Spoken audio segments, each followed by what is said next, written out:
Hello, you guys. Thank you so much for being patient with me. Oh my goodness. I don't know what's going on. I don't know if it's my internet connection, but we had some problems. But let's not waste any more time and let's get into this live stream. What I did was I hopped over on StreamYard since this software I was using to do the live stream was giving me problems. So I just had a fail safe backup. Thank goodness. But since I'm not really set up to be using StreamYard to do my live stream tonight, I might have to set up a few things as we go. So just bear with me. Anyway, tonight we're going to be talking about quilt blocks, and I have these quilt blocks here to show you. If you don't have these, go to the website and grab them. They're in a big banner at the top of the website. It has the tutorial inside and it comes in two versions. So this one is the edge to edge version where you can stitch it along the edge here, and obviously it's not going to be this big. So I hope you guys can imagine, you know, whenever it gets quilted into a quilt, it is going to be edge to edge and you can add your own border to it. So that's one version. And then we have this version here, which has the border built in. And it would just be this cute, skinny little border that goes all the way around your block like this. So that's what we're going to be making together tonight. You guys, I am so incredibly sorry. Please forgive me. I'm glad we figured it out. But my goodness. We're also going to be opening some mail, and we are going to be spilling some tea tonight. And we're going to be doing a prototype. First, I wanted to talk about quilts. So I know a lot of you probably have made quilts, or you have a grandmother who made you one. Somewhere in your life, there has been this quilt. And this is that quilt for me. So whenever I was a teenager, my mom made this quilt. It is a tie quilt with squares. And she made it out of flannel and cotton fabrics. And back then, whenever you went to the hobby store, they didn't have a lot of fabrics to choose from like they do these days. And when I got married and moved out, my mom gave this quilt to me, and I've had it ever since. So this quilt is going on, it's at least 25 years old, maybe 30. But I have nursed my children under this quilt when I didn't feel good and I was sick or they were sick under this quilt. Me and my husband, we would snuggle up on the couch under this quilt. I would take naps under this quilt, and it still is on my bed, but I'm getting worried about it because it's starting to tear. And I've made a few quilts too, but the last quilt that I made was whenever my children were babies. And I haven't made a quilt since then. And I feel awful about that because I absolutely love making a quilt. There's something special about making something that you can use like every day. And a quilt is that thing, something that you can use every single day. And they last a long time. We had another quilt that my mom had purchased, and it was from an antique store, and it was already like almost 100 years old. And she gave me that quilt too. And I mean, it was 100 years old, and we probably had that quilt for, it probably only lasted about 5 years. It completely just tore apart. But it wasn't a fluffy quilt, you know, it was like one of those heavy drapey quilts, and I'm obsessed. I want to make quilts again, you guys. I have one that I partially started. I just have some rows done, and they're all squares. And I've always wanted to do like some other kind of designs, but it's so intimidating to know what kind of rulers you need to get, or do you need to make some kind of template? Because that's what we used to do, is make some kind of template. We didn't even have the square rulers, so we would just cut a 4-inch square out of cardboard, and that was our quilting ruler. And so I understand that a lot of people are on a fixed income and they can't just go and buy a special ruler for every new kind of quilt block that comes out.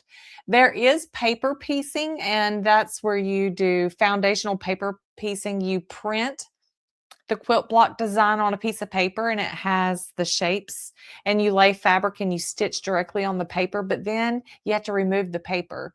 So that didn't sound like fun to me either.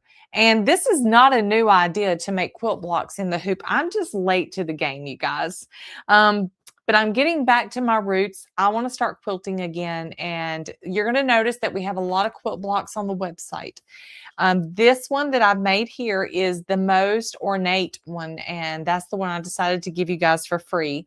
A lot of the quilt blocks that we have on the website are your more traditional and simple quilt blocks. I made this quilt block here in 3 minutes.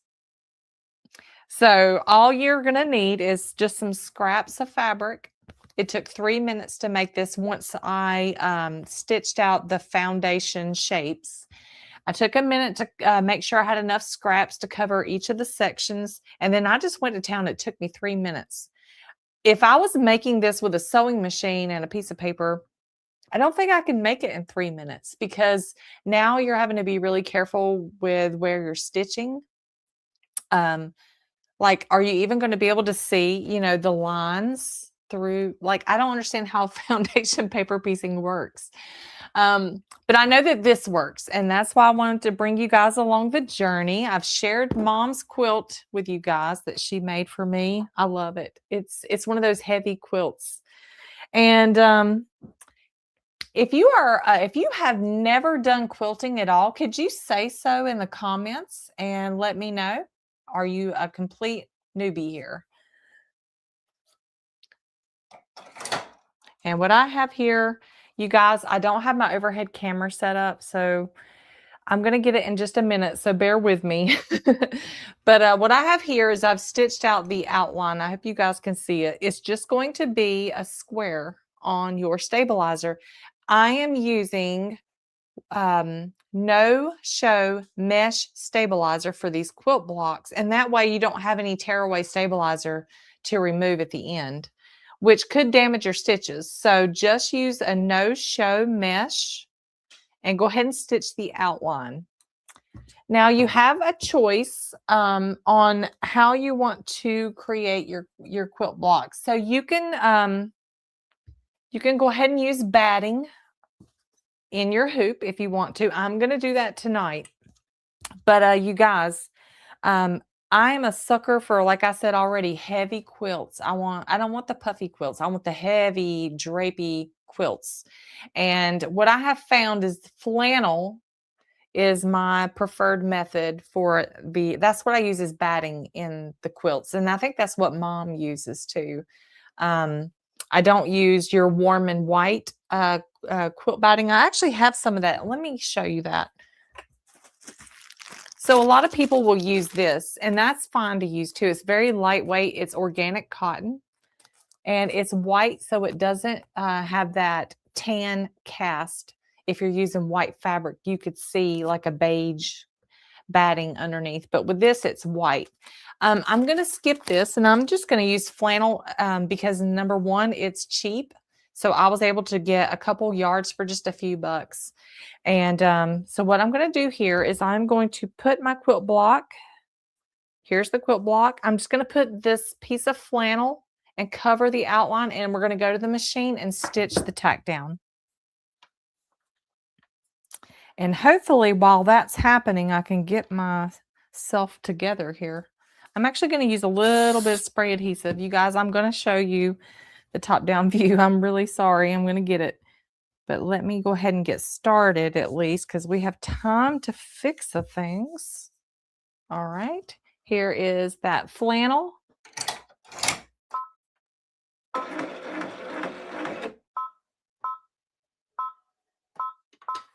So while that's stitching, I actually wanted to show you guys some mail that I got today. You can't see my address on here, but I am going to open this. And oh, that's really nice. They gave me a seam ripper. There's a shop on Etsy, and it sells replacement parts for Singer sewing machines. And let me just get mine. So this is the machine that my mom gave me.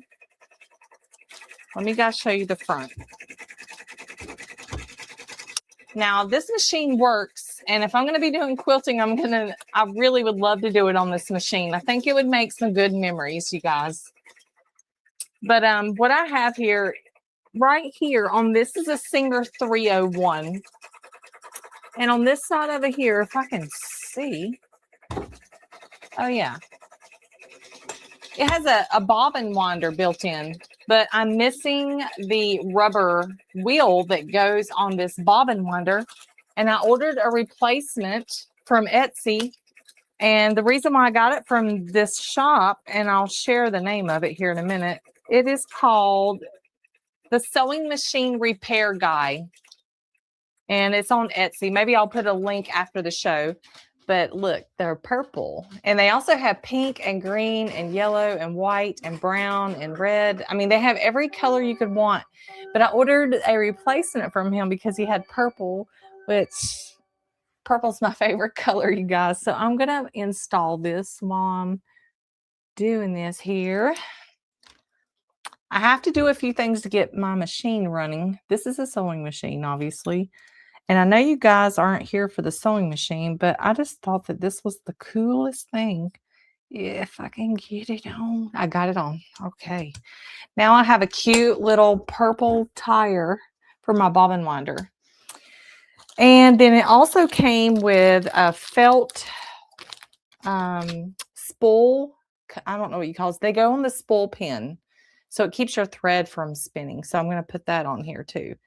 And then I'll just put that away. I just wanted to show you guys because I thought that was cool. Okay.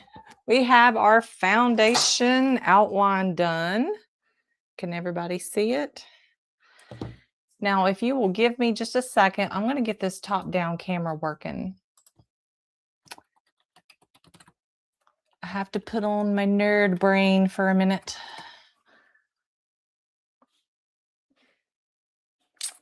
Boo, ba, boo. I'm just going to get my second camera set up, guys. While I'm talking about that, another thing, let's see, we talked about, we did the mail, showed you the quilt blocks. Okay. Let us see.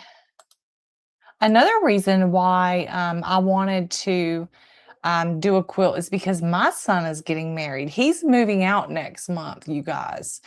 And he's getting married after his fiance graduates from school. She's in college right now. And let me just see here. Make sure I get the audio. Okay. But yeah, he's going to be getting married, and I want him to have a quilt too, so I can pass along the tradition. And I would love to have a quilt made for him by the time that happens. Lord help me.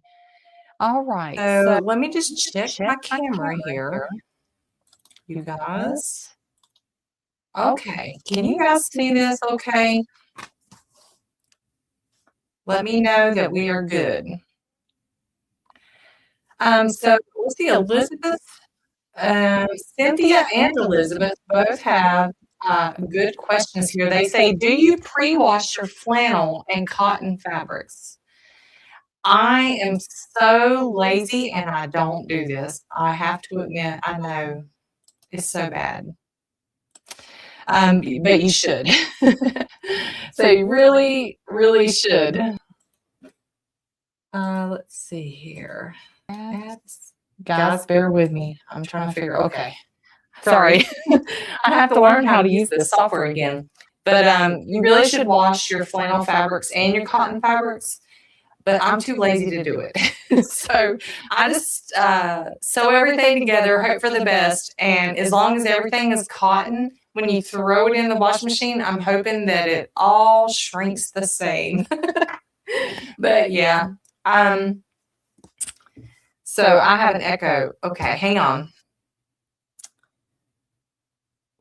Let's see. How about now? Is the echo gone, you guys? Hopefully the echo is gone. All right, so back to our quilt block here. I'm pretty sure, okay, good. I got it taken care of. I went ahead and I pre-cut a bunch of fabrics here. Thank you guys for letting me know about that echo. So you see I have all these little scraps. This is for the quilt block.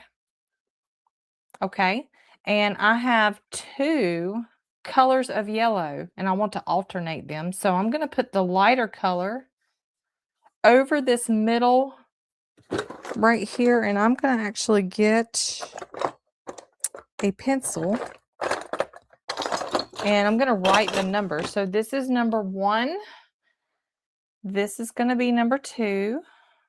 This is going to be number 3, 4, 5, 6, 7, 8, 9, 10.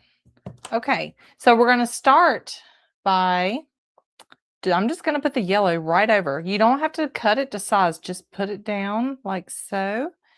And then I'm going to put a darker yellow fabric right on the top like so. Now we are going to go to the embroidery machine and we're going to stitch a tack down line. And you guys, I'm going to use dark thread for this, but don't use dark thread. Use a thread that matches like white. But yeah, I'm just going to use brown just so you guys can see. But this quilt block goes together really quickly. The first one that I made was the one with the border. And that one took me an hour because I had to film the tutorial. So I had to take a picture of all those steps. You'll see the tutorial. It's 30 pages long. Okay, so here is that tack down line. Now, let me get my handy dandy scissors. And you're just going to trim this close-ish. That's another thing that's great about this. You don't have to be perfect. It can be messy. And you can cut it pretty close. This is a double stitch here, so I made it really strong for you guys. Oh, right sides up or down, says Jennifer. Thank you for that question. All right, so your fabric this is going to be right side up. And then when you put the second piece, it's going to be right side down. So right sides together, and then you stitch this line. Now we've trimmed it, and now we're just going to fold it over like so. You don't even have to iron it. Look, just take your fingernail and just run it down the seam, and it'll crease your fabric. And that's a good question. Thank you. Thank you. So another benefit about the flannel, you guys, over the batting is that your fabrics are going to like stick to it. You ever see people do the quilt wall where they have a piece of felt and they stick their quilt blocks up there? Well, this is going to help your fabrics to lay nice because I'm using the flannel instead of batting. Okay, little tip there. Now we're going to take the second piece of fabric and we're going to put it also. So this would be, let's pretend this is the right side. It's also going to go right side down over the top like this. And then we are going to stitch it on the embroidery machine.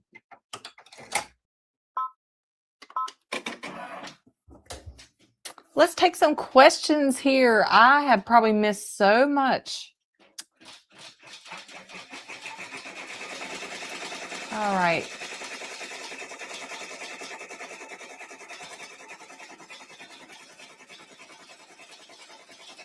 Oh, here is a great comment I want to share. So RJ Maltese Haven says, my needles get so gummy when I use spray adhesive. Mine do too. And what actually ends up happening is I'll get this little ball of lint that builds up at the top of my needles. And what I'll do is I keep some Q-tips and some rubbing alcohol by my embroidery machine. And when I notice that that's happening, I will soak a Q-tip and just clean all the sides of that needle and get all of the glue off. Sometimes it takes a few Q-tips. but also using the right kind of spray. I mean, this stuff is supposed to, it says it doesn't gum needles, but it does. I mean, obviously you want to use one that specifically says, you know, it doesn't gum your needle up. But I found that they pretty much all do, at least for me. So cleaning your needles with a Q-tip can help. And maybe if you're like me and you never change your needles, maybe it'll help encourage you to change your needles more often. So, but yep, that's my life too. Good question. All right, let's go back to our quilt block here. And we got this new tack down line, so now I'm just going to cut it.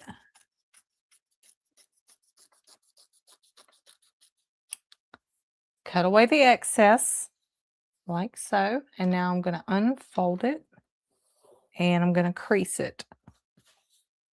And now we're going to go back to the embroidery machine because it's going to stitch a little placement line right up here where the tip of the pencil is.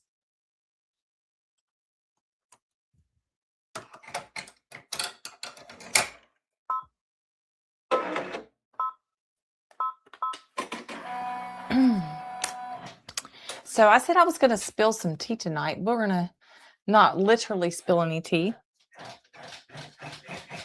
but I'm going to get some tea. Let's see. Let's see. I'm trying to find some good questions. I need to do better with my questions. Let's see. Here's a good question. Just Me just says, what would I type on Amazon to get the Holly doll hair wigs? What was used? What is it called? So Just Me just, I have an Amazon store link and it has some doll wigs in it, but the best ones that I have found were on Etsy.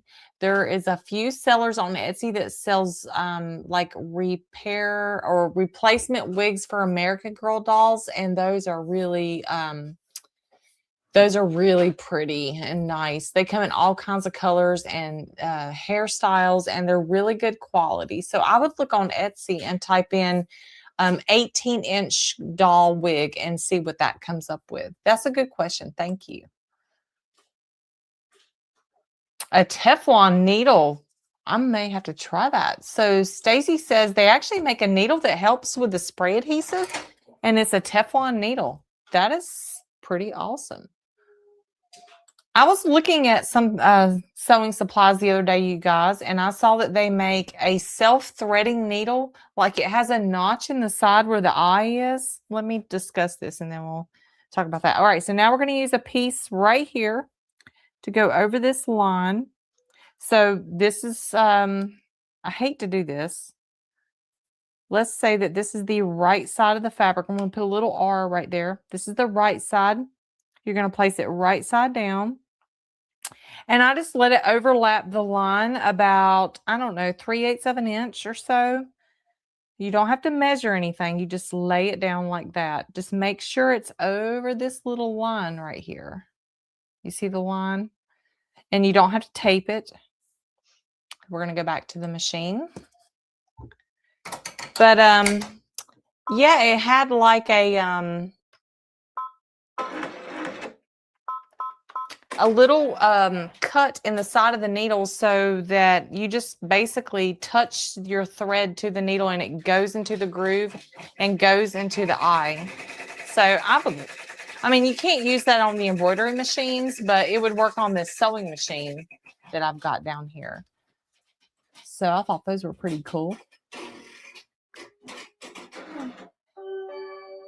Here's a question. I have two questions here. I am very late. I downloaded the block, but I was very busy. Is the block for a 5x7 hoop? Yes, it is. It's for the, there's a 3-inch, 4-inch, 5, 6, 7, 8, 9, and 10-inch blocks. So you would use the 4-inch block in your 5x7 hoop. That's a good question. Thank you for asking.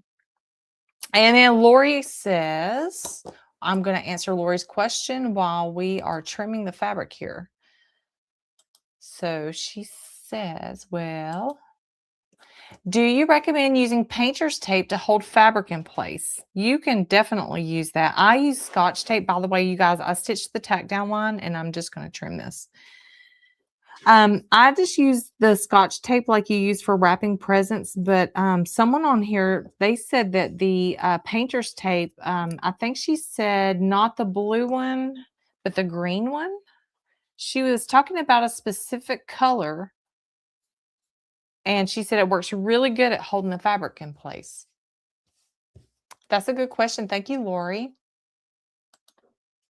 All right, you guys, what I did here was I trimmed the fabric and then I unfolded it and creased it.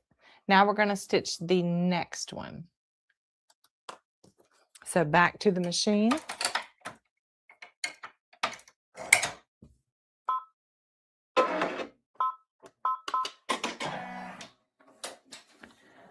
Oh my goodness. What a day it has been. I'm actually going to pull up our giveaway tool here. StreamYard has a giveaway tool. Giveaway. So give me a second to pull it up because we are going to have a giveaway, a couple giveaways. Let's make tonight's word #quilt. All right, you guys, if you want to enter the giveaway, you can enter #quilt. All right, and Just Me Just says it was the blue tape. So awesome.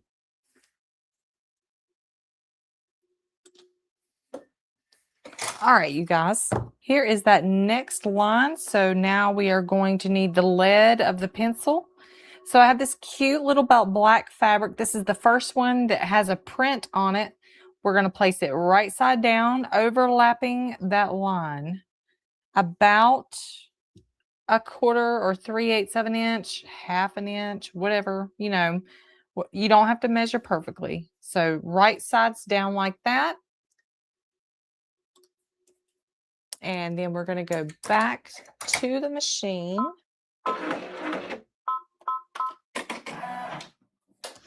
The quilt block is coming together pretty quickly. #quilt.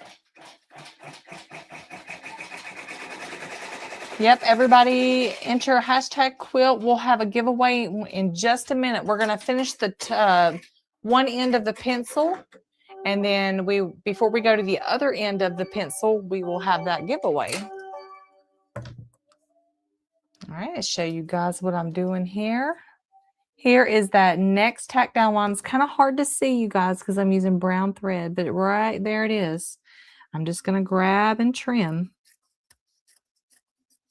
like so. And then I'm going to unfold it and crease it with my fingernail.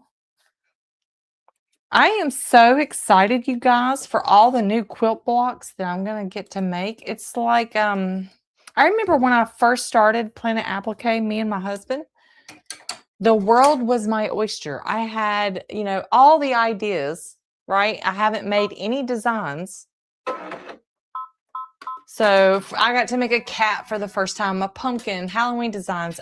My brain was just bursting with all these ideas. But after 20 years almost,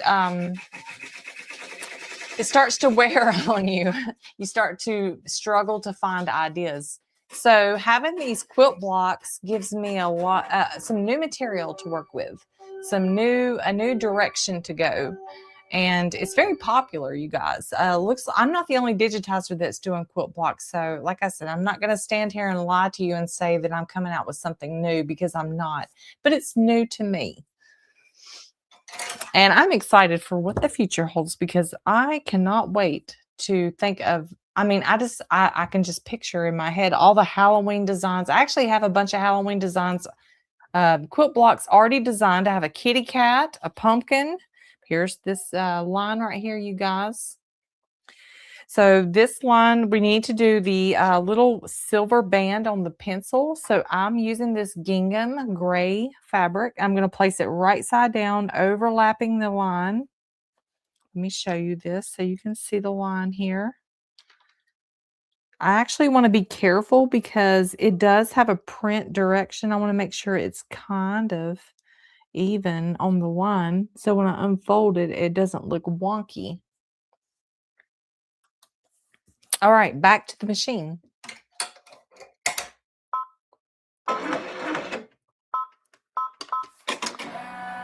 Let's see, you guys are entering quilt. Okay, we just finished the top of the quilt. But yeah, I have a kitty cat block. I have a witch's hat. I'm gonna make a cauldron. I have pumpkins. I'm trying to figure out how to make an acorn because it takes some brain power to figure out these blocks. And the reason why I want to make let me just say, I am going to be doing some applique quilt blocks, but if you go and do that, I don't really see the difference in like literally going and buying just a regular applique and putting it on a quilt block. So I figured that this was more unique to make it to where you guys don't have to spend a lot of time, stitching satin stitches on everything. Like these are just lines. You can go really quickly and then it looks really nice. It looks like you made it, but not on an embroidery machine. If it were, and I love the applique quilt blocks. Like I said, I am going to make some of those, but I really want to figure out, how to do this in the hoop and make more traditional quilt blocks for you guys. We're going to do a giveaway in just a second. Let me trim this. I want to keep moving since we lost some time tonight because I am the dumb. All right, I have trimmed that. Now notice I trimmed all the layers of fabric and I left this little bit here. And now I'm going to fold it over and crease it. All right, we're going to go back to the machine and stitch the next one. And I'm going to do a giveaway.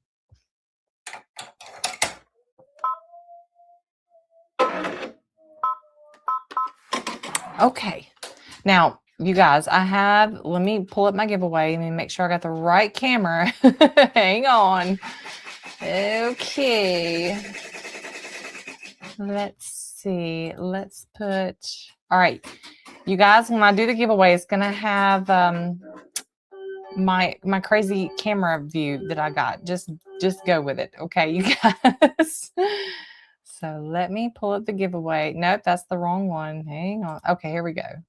Oh, now I've messed it up, you guys. Okay. Oh, see, when I go live, I'm practicing for hours before I do it. Let me do my share screen here. Here we go. Okay, you guys. Okay, now you can see. All right, we're going to do a giveaway. We got 53 people in the drawing, and I'm going to draw now. And I'm going to tell you what you win in just a minute. Oh, R.J. Maltese Haven. Okay. I need to put a little bit of information. R.J. Maltese, how to claim your prize. All right, so you're going to be contacting me through the website within 7 days and include your YouTube profile name. And here is what the gift is. All right, RJ. So we are going to be giving away doll fabric, just like we did the last week. Doll fabric, doll wig fabric, magnetic pacifier, and doll joints. I have some of that over here, and I'll show you guys in a bit, but it's a whole package. It's worth about $75. And no matter where you are, I will ship it to you. I had some problems with the last giveaway round of things. I was missing some poly mailers because I like to double bag it. Like I put a box in a bag and I was missing those, and it took me a while to get those back in because I didn't know we were out, but I have them now. But anyway, we will send those no matter where you are. So we actually had someone in the UK who won a few live streams ago, and we sent that out to her. But RJ, congratulations on winning, and we will get that out to you. Okay, let's go back to our quilt block here. Here is that line. We're going to take another piece of fabric. This is the right side, you guys. And I'm going to place it right side down, overlapping the line. Like so. And then we will go back to the machine.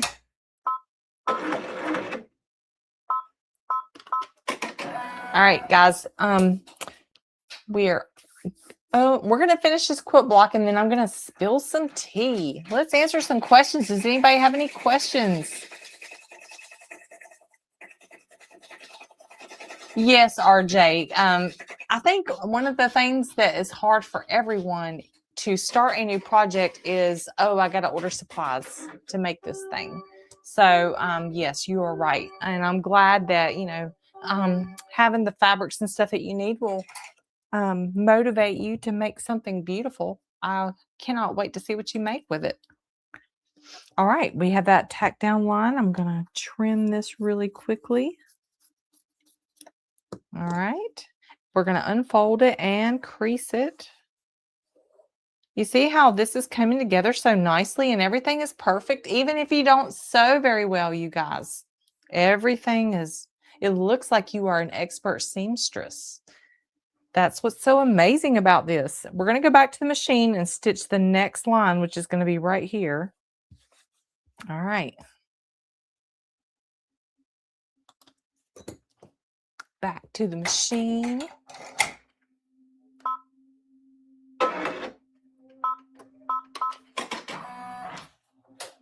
Let's see. Here is a great question. Beth says, when will the new quilt blocks on the website have pictures? So there's 10 new quilt blocks, and about half of them have this little border around it. So those I have to make twice. So I have about 15, and they only take a few minutes to make, but you know, whenever I am taking pictures for the tutorials, they take me a little bit longer, but I'm working my way through those, you guys. So I plan to have pictures on the website start going up Monday evening, and then there's going to be lots of pictures added to the website all next week, because I have almost all the files for this release up on the website. I just have to finish stuffing some things and get my pictures finished, get those tutorials made. So that was a great question. Thank you, Beth. All right. We are going to go back here. We got our little line. Everybody see the line at the bottom? Now I'm going to take a piece of white fabric, and this will be the right side of the fabric. It would go down like this, overlapping the little line. Remember, it doesn't have to be perfectly cut. And then we're going to go back to the machine, and we are going to stitch the tack down.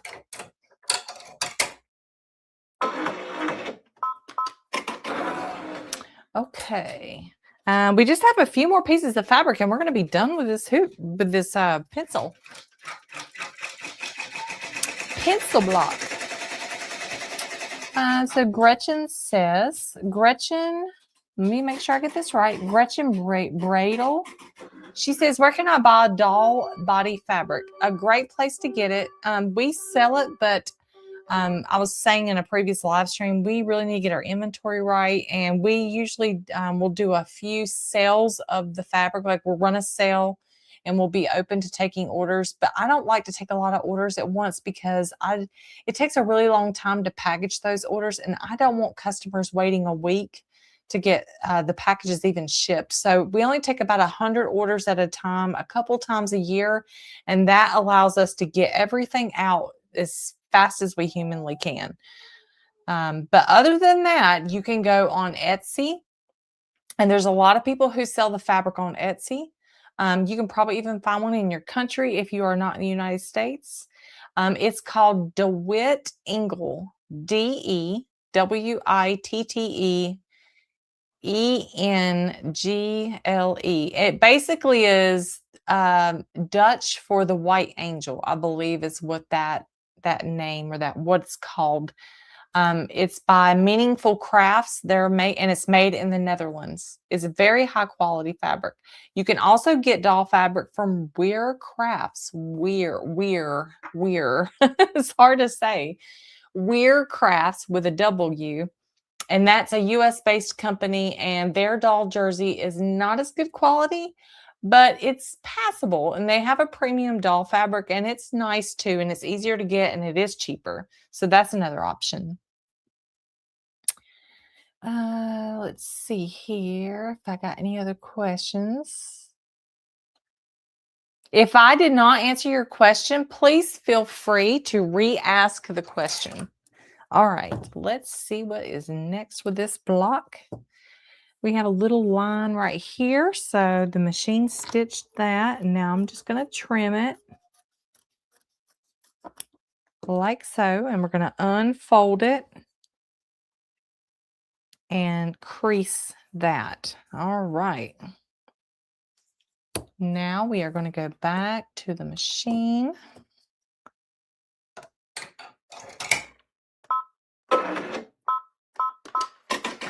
So let me explain why I was using a different software to do live streams. The software I'm using right now, they only let you have one camera. And I have to kind of cheat to have the overhead camera above me. And getting a third camera, I might can cheat again and try to squeeze in a third camera. I guess I'm going to have to try it. But I switched over to a very popular streaming software, which allows you to have as many cameras as you want to. And basically, you can create like your own broadcast show. Like you can push buttons and things are happening. But I had a problem tonight. And I'm not very happy about that because I worked very hard on my quote unquote show, making all the graphics for it. So I'm very bummed about that, you guys. All right, we have a line right here. And now we're just going to take another piece of fabric. This one's kind of bigger. It really only needs to be the size of a triangle. If you wanted to, you could trim this fabric, and I'm actually going to do it. Actually, no, I'm not.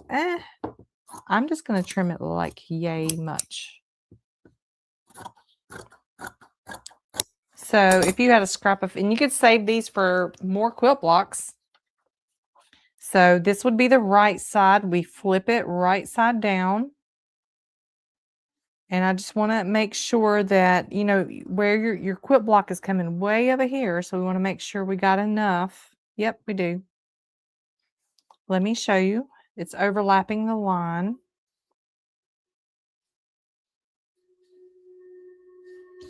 Okay. Now we just go back to the machine.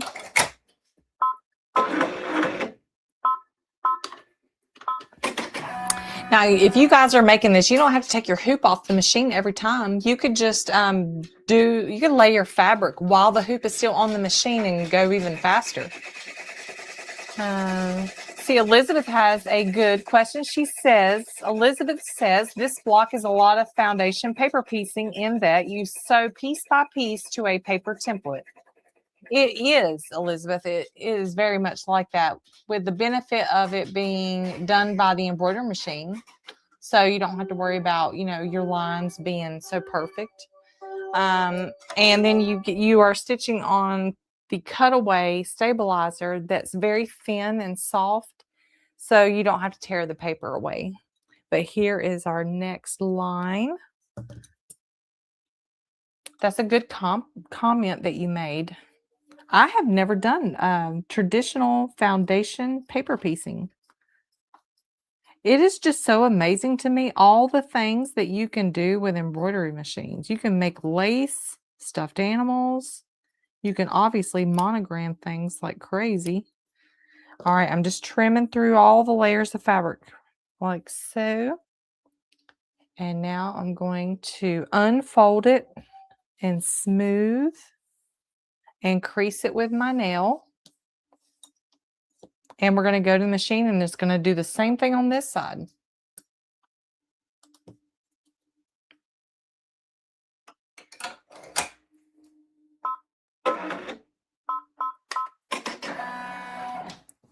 All right. Would you guys like to have another giveaway? Actually, let's do this. Let's finish this quilt block, and we'll have another giveaway right after that, so you guys know what's happening. I'm going to spill some tea. That reminds me, I need to drink some tea. Sorry, you guys. It is hot in here.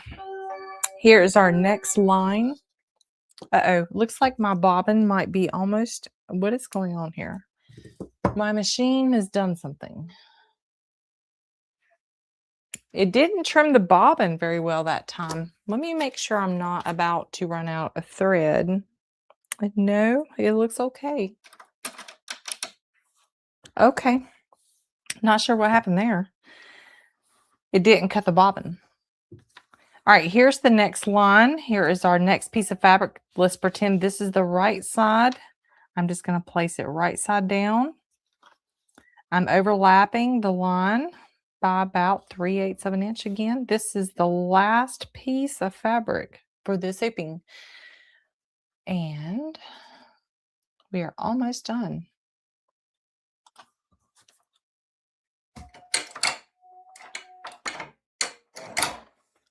It's the home stretch.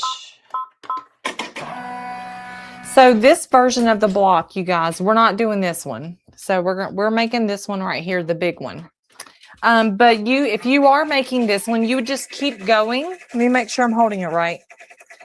So after this step, it's going to, let's see here. Let me think. I think it's going to stitch this side, and then this side, and then the bottom, and then the top, or the top and then the bottom. You'll just keep going to create this little border all the way around, doing the same technique that we're doing here. Okay, get back to this. Here is our next line. I'm actually going to turn the hoop around so that I can see what I'm doing here. And I'm actually going to go up underneath and just trim. I'm not going to cut this piece, but I am going to go ahead and cut through all those other layers.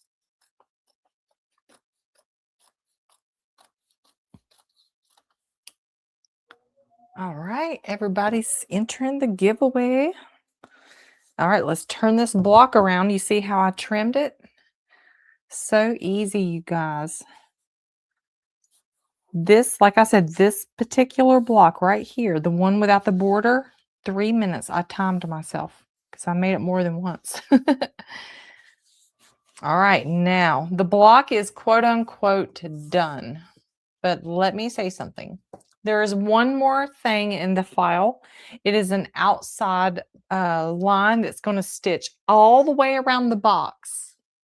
And that's going to be like your little cheat line, your little guideline. So I'm going to do that now. It basically gives you a line to go by whenever you stitch your blocks together. So let's say you make all 10 of the new blocks that are on the website and you want to make a little baby quilt or something out of it, then you will have these little guidelines with the perfect corners so that you can get it perfectly aligned.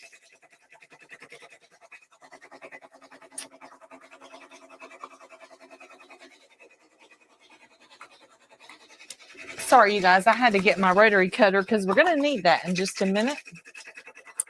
And I have a clear ruler here and my cutting mat. We're going to need those in just a minute.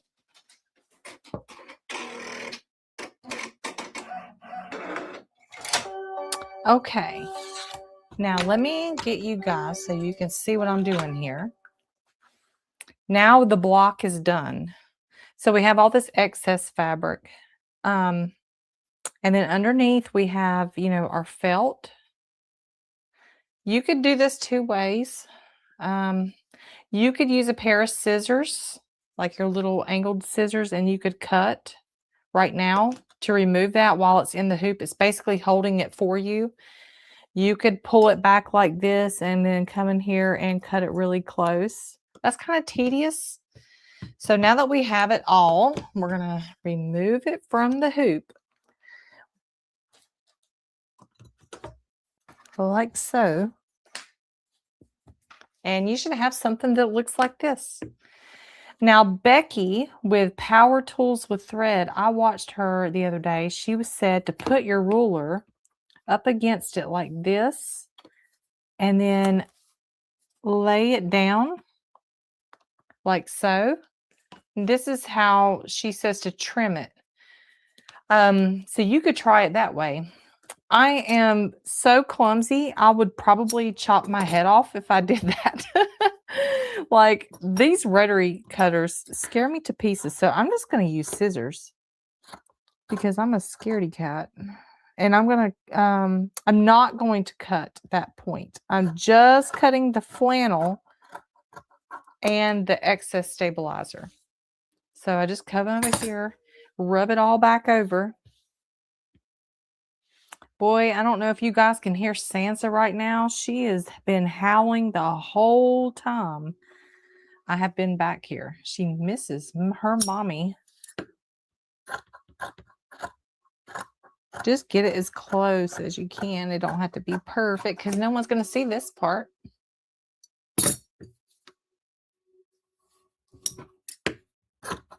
And I'm just going to go and do all 4 sides. And did I get this one yet? Nope. This is the last side.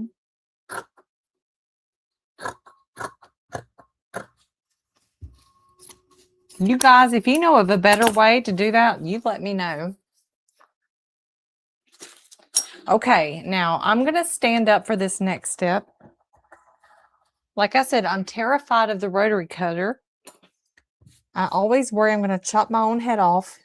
Now this ruler, you guys, it has a little 1/2 inch clear section on the edge, just like a little 1/2 inch seam guide. So I'm just going to put the line, the outside line, right. I'm over past that line. So I'm actually lining this line up to the first line on my ruler like this.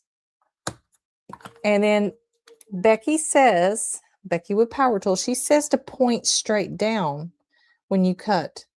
Oh Lord, I don't want to cut my head off right now. It's so scary. It's so sharp. Let me make sure I got it. I probably didn't push hard enough because I'm so scared of the rotary cutter. This ruler is the Ginger. It's by Ginger, and it is 18 inches long and 3 inches wide. It's kind of big for doing this. I think a 12-inch ruler would be better, but I do really like this clear blue 1/2 inch guide right here. I put a ruler similar on our Amazon storefront affiliate page if you guys need something like this that has the little 1/2 inch. All right, here I go, you guys. Pray for me. Ooh, so scary. And now we're going to do this side. My brown fabric is hard to see, or the brown thread is hard to see on the black fabric. Okay, one more side and we're done. Now, we should iron this, but I'm too lazy to iron it right now, you guys. And we have a lot to do tonight. And there is the completed quilt block.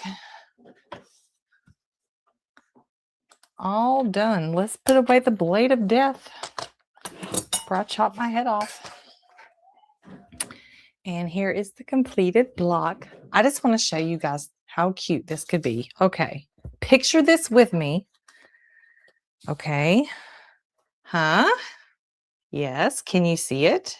What if you had 4 and they all were like this? Or if they were, let's see, what other ways could you orient this? Like, no, like this. Yes, with the erasers all together. Is that not the cutest thing?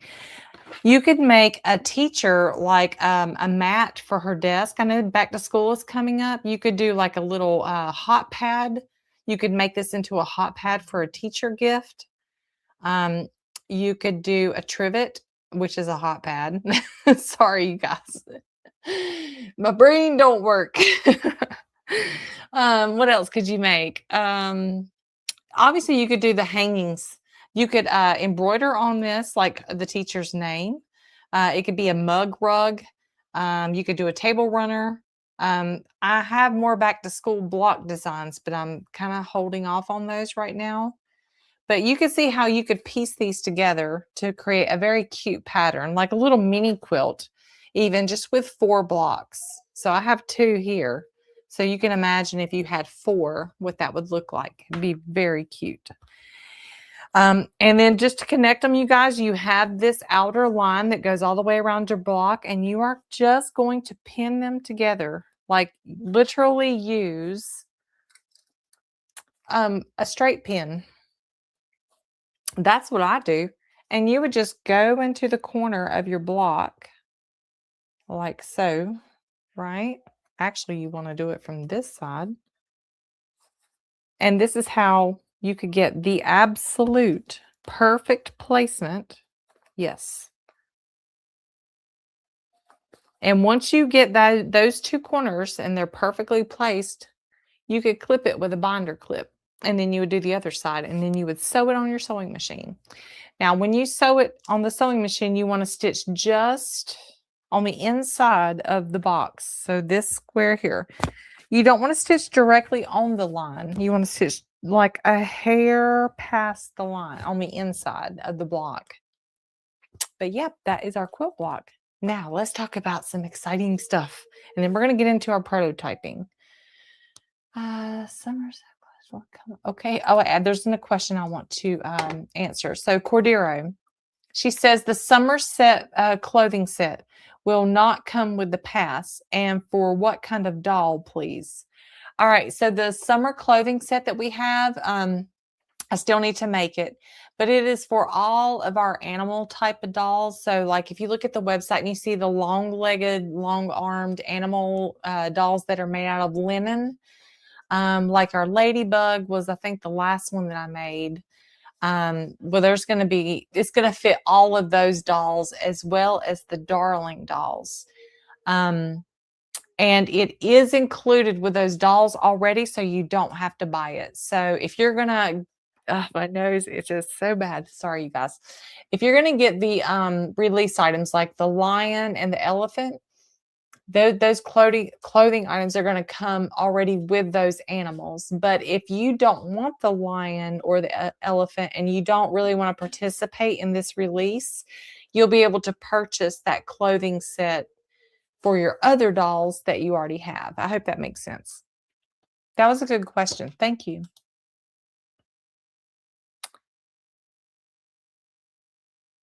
So let's see. Carla Miller has a really good suggestion. She says, with the trimmer by George, you really should use a 60mm rotary cutter.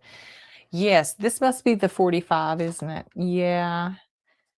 It might make a big difference for me. I did have one that you kind of hold in your palm and roll it. That one was even scarier to me, though. They're so sharp, you guys.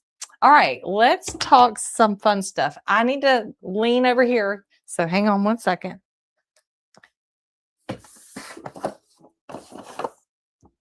Okay, so I wanted to share with you guys that I am going to be doing some crazy stuff to transform my sewing room, and I hinted at that in the last live stream. I'm the kind of person, number one, I'm cheap.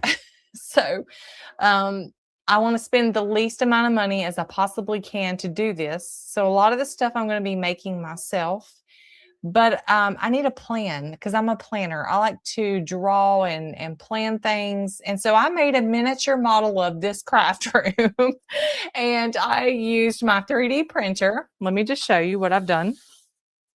This is my craft room that I am currently inside of. The door to it is over here on this side. So I come in, I should have made a little door. That would be cute. But what I did was, I'm gonna be using the Billy bookcases from IKEA, but I'm going to be hacking them or like dressing them up. I'm gonna be painting them, adding some woodworking detail like wood trim and things like that to make them look like what you see here. So all of these are like Billy bookcases, but my ideas that I have, and I designed this in the 3D printing software and made little models to scale to go inside of my little room here. So this little thing, let me explain what the pieces are. And this allows me to play around with it and make sure everything fits in my room. This is my desk, you guys. It even has the little holes in it where where your cables go. So I actually made like my little desk is here, right? This is how I have it planned. These are my Billy bookcases, and this is like a skinny one. Obviously, the Billy bookcases are not shaped like this, so I'm going to have to make pieces of wood that are curved and then nail it to the front of the Billy bookcases, right? And then I have a special piece right here. So this is a Kallax unit on the bottom. You know, your Kallax units, the 4x2. And I'll be putting faux cabinets on the bottom so I can still use the space behind it. Because another thing about this is that I want it to be functional. I need a place to still put my stuff, and I want it to make me happy and look whimsical and storybook and happy and make me more creative, but I can't sacrifice precious crafting storage space to make this happen. So everything still has to be functional. So behind the cabinets will be your typical Kallax. And I think I'm going to make the cabinet doors magnetic so I can pull them off. But notice there's a big round window up here. So I actually bought ceiling trim that goes around like a light fixture in a Victorian house. Have you ever looked up and seen they have like a wood rosette? Well, I bought one of those to put around a piece of plywood that has a hole in it so it looks like a window. And so what I'm going to do is I'm going to put this in the corner, you guys. It's going to create a void behind it so that I can actually create something back inside of here. So I want it to look like I am inside of a castle. So Becca's playing with a dollhouse, you guys. So now I can figure out if everything's going to fit. And then this special unit right here is for my 3D printer. So I'm going to put my 3D printer, and it's going to go in this corner, but it needs some depth because the way the 3D printer moves, it's like our embroidery machine. So it has a bed that moves. And I'm going to put it in the corner, and it's going to look like a little forge. Like a little forge. It's going to have a glowing embers in it. It's going to look like a fireplace, but it's like where things are made. So that's that side. Now, this window back here, you guys. And of course, there'll be shelving along here too. So that's my little, I'm playing with it and trying to figure it out, but I took it a step further. So now I have to show you this. Let me get it.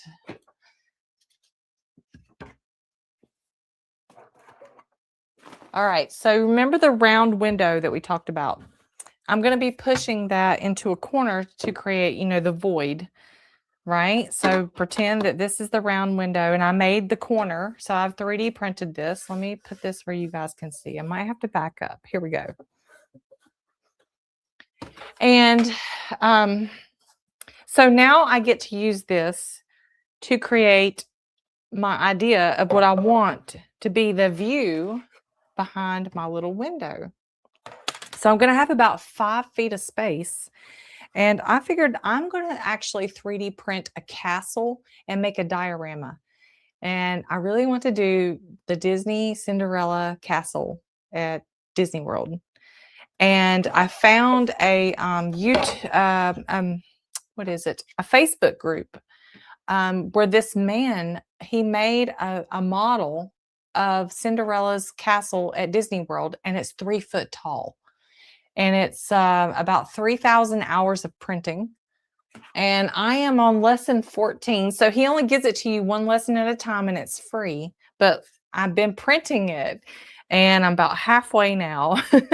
But I have scaled it down. So mine's not going to be 3 feet tall. Mine's going to be like a little shy of 2 feet. And it's going to be, obviously, this is not to scale to this. You have to imagine that this is 5 feet wide, you guys. And then this is the window with the view, right?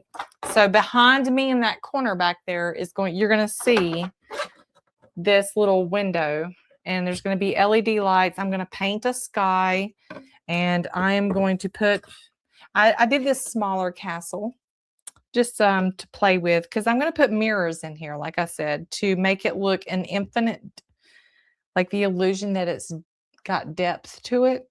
So this will help me do that and figure out the scaling. And then whenever I am doing my live streams or my shows, it'll be back there in the corner. It's going to have fireworks in it. I'm going to put fireworks in it. So I just wanted to share you guys how crazy my mind is. I know. Totally. You could say it's impractical, right? But if it helps you become more creative, it makes me happy too. So I think, it's for me ultimately, but I think it would be fun for you guys too. Just to have a different atmosphere other than your typical white craft room IKEA. I've had that before and it just doesn't do it for me, you guys. So I just want to do something different before I'm too old and I can't do it anymore. So I'm just trying to make my dreams come true. Anyway, I want to share that with you guys. So I don't know what you think about it, but it's very ambitious and it's scary. But that was my spilling the tea. All right, so now we're going to move on to our prototype and let me get my hoop again.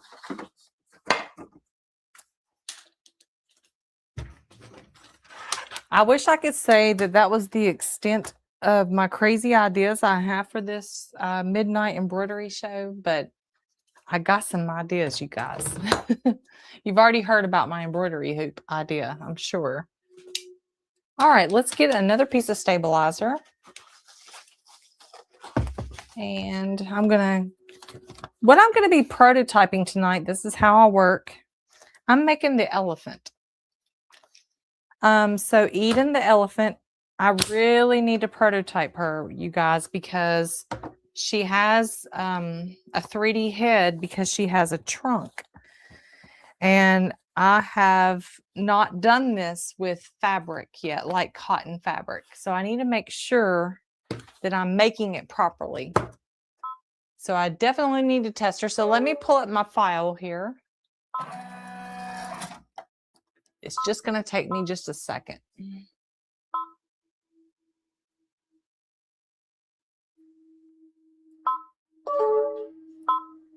On my 10 needle machine, I don't use it like most of you probably typically do.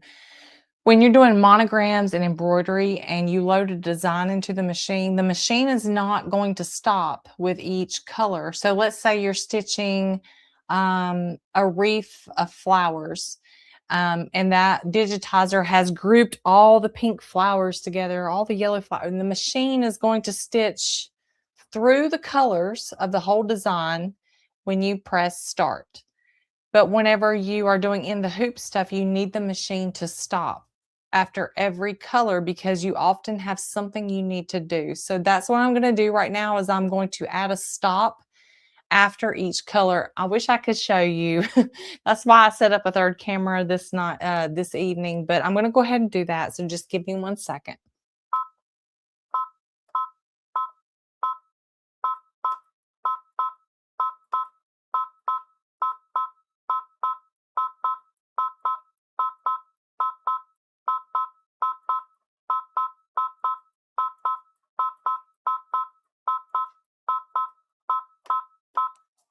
All right, it was only 20 steps. So I'm going to skip making the ears. So let me do that.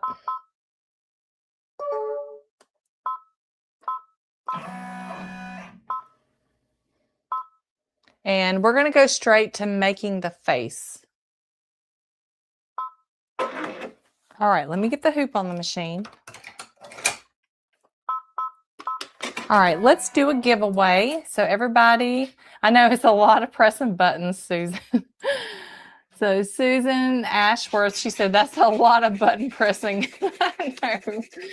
But I don't feel so bad because I was watching Becky with Power Tools with Thread the other day, and she has to do the same thing. So everybody go ahead and enter hashtag quilt.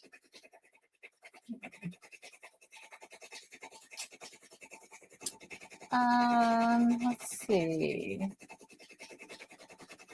So RJ Maltese, she had several questions about the quilting. So she said, what about backing the quilt once it's pieced together? So you would just make all of your blocks and then you would stitch them together in whatever design, pattern, however big the quilt that you want to make. And then if you did like I did and you attached your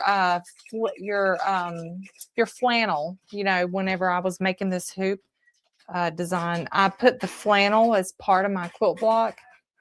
If you didn't do that, you would have one big piece of flannel or batting for the inside of the quilt and then your backing. And then you would, I like to do the pillowcase method, you guys, where you put, you know, the front of the quilt. Let's pretend this is the front of the quilt. Let's pretend we already have batting, right? And then you have the back of the quilt. I like to put them right sides together and stitch like a big pillowcase and leave an opening and then turn the whole quilt right side out. So like you're making a giant, like a giant pillowcase, and then top stitch it all the way around. That's the way I do it. And then I like to tie quilt. So I don't actually like to stitch a quilting design because it makes the quilt stiff. And I like floppy quilts, so I like to do tie quilts whenever I do quilts. All right. Everybody has entered the quilt. All right, let me pull up our giveaway. Okay, let me reset our tool here. All right, it's up here in the corner. It says draw again. We have 70 entries. Here we go. Let's see who wins a doll kit tonight with all those fabrics, the pacifier and the doll joints. Sandra Carrillo. Congratulations, Sandra. Awesome, Sandra. Let me write down your name so I don't forget about it. Sandra Carrillo, you have won. Let me get those supplies so you guys can see what I'm talking about, because not everyone might not have been here on the last live stream. So Sandra, you're going to get a wig fabric like this. We have blonde, black, red, baby brown, and let's see, a dark brown too. So we have a couple colors. This is the doll wig fabric. And then you're going to get some doll fabric like this. And we have several colors. The colors, if you want to see them to choose, you can go to junodoll.com and you'll see all the fabric colors. Let's see here. And then you're going to get a magnetic pacifier. And you're going to get a doll needle, and you're going to get doll joints. So you'll get a 30 millimeter, 35, and 45 millimeter, 6 of each. So all of that for your prize. Congratulations, Sandra. Let me, guys, show you these pacifiers. I meant to do this in the last. Okay, let me just show you this. You know, whenever you put the pacifier inside on the baby's mouth on the back, and then you go to stick the magnet, if it doesn't stick, if you have one of these pacifiers, if it's repelling away, what you can do with these pacifiers is you can just pop the front off like this. And now you can access that magnet, and you can just reach in there and flip the magnet around. It takes a 9 millimeter by 3 millimeter magnet. And then once you get it right, if you want to, you could super glue this shut so that it's safe. And that's how these pacifiers work. They are called Honeybug pacifiers. They are made in South Africa. I love them. They have different designs. They're like the best little invention ever. Whoever thought of that was just amazing. But yeah, I wanted to show you all that. Okay, here is our outline. Now, I am going to try and prototype as fast as I can for you guys.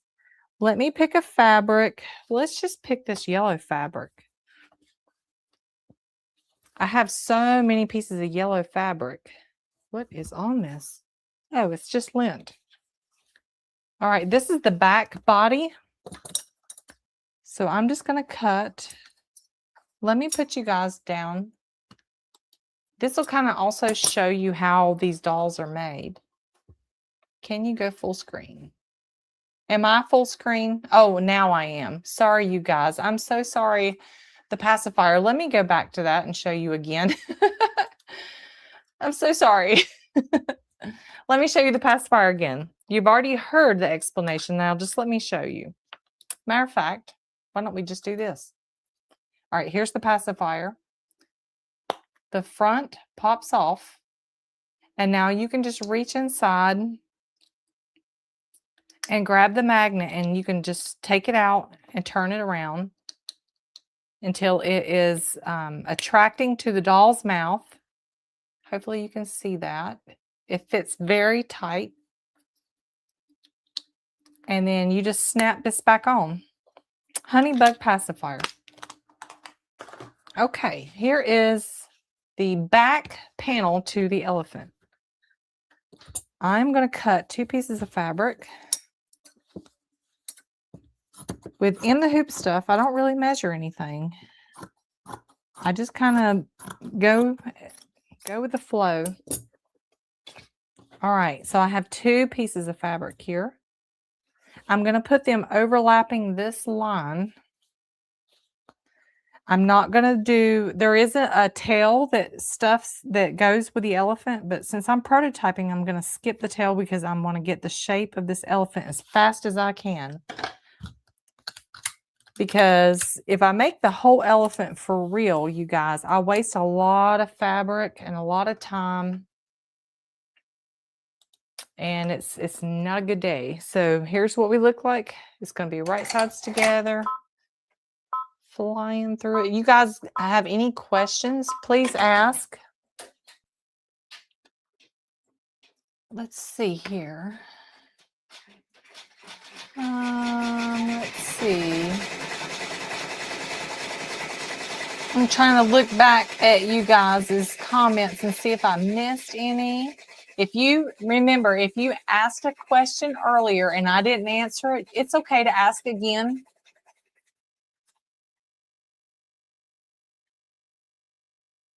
Let's see. I just bought a new bill. Here's a question I saw. Tammy Dorn, she says, I just bought a new Billy bookcase today from IKEA. I need to put it together, but it's going to be to organize my fabric. Yep, that's exactly what I'm planning to do with it. Earlier this year, I went to IKEA for the first time in my life. Funny story. And we were in Charlotte. We were doing something, and I think we were coming back from renting a car. All right, here's the outline, you guys. And we were renting a car, and we dropped it off. It was like one of those Turo things. We wanted to try out a Tesla. And so we were coming back, and I saw the IKEA store at Charlotte, and I'm like, oh my gosh, we should go. And my husband's like, I don't know. I'm like, I just want to go in there for a minute. I just want to see the bookcases, you know, like the Billy bookcases. All right, you guys, I have trimmed the fabric. And now I'm going to open like so. I'm going to stop my storytelling for a minute just so I can do this. Sorry. I have to keep moving. Anyway, so we went inside of the IKEA, and I had to use the bathroom really bad. So I immediately started looking for the bathroom, and I didn't see it, but everybody was getting on the escalator. So I'm like, I guess we get on the escalator. And I had my daughter and my son with us too. So it was the 4 of us, and we go up the escalator to the showroom. And you guys, we got so lost. We could not find the exit. I couldn't find the bathroom. We were literally, at first we were like, oh, let's look at this. Let's look at this. We wasted so much time in the showroom until we realized that they have you on this path where you have to go through the whole showroom, and then you have to go downstairs, and then you have to go through the warehouse. And I just thought we were never getting out of there. And I was just like, why do people come here? And it was the craziest thing. Yeah, you're right. No one goes into IKEA for a minute. I didn't know, you guys. I had no idea. I mean, it's a great system that they have set up. They really get you in there, get you in the door. Talk about getting somebody in the door. But I don't think I can ever talk my husband into taking me back to IKEA ever again, unfortunately. But yeah. All right, we got, so what it's doing now is it's stitching the little blocks, alignment blocks. I'm not going to do a whole bunch of explaining on this just because I just want y'all guys to see basically when it's done, like the prototyping. So I'm going to go as fast as I can. I'm trying to think ahead and what else what I can be doing. Let's see. They do have shortcuts throughout the store, like hidden pathways. It says, Katie. I did not know this. We were looking at each other in horror, you guys. My husband was like, is there actually a way out? Like, are we stuck in here? We started getting scared. The kids were just dying laughing. They were just like, ha ha, you wanted to go to IKEA. Okay, so here is the back body of the elephant. I know I'm not explaining much, but I'm just going to remove this from the hoop, okay, because we're done with it. I just need this piece, and we're going to get another piece of stabilizer loaded, which I have cut for you guys.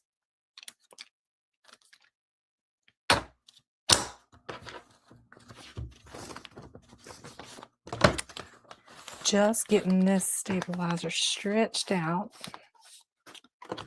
Okay.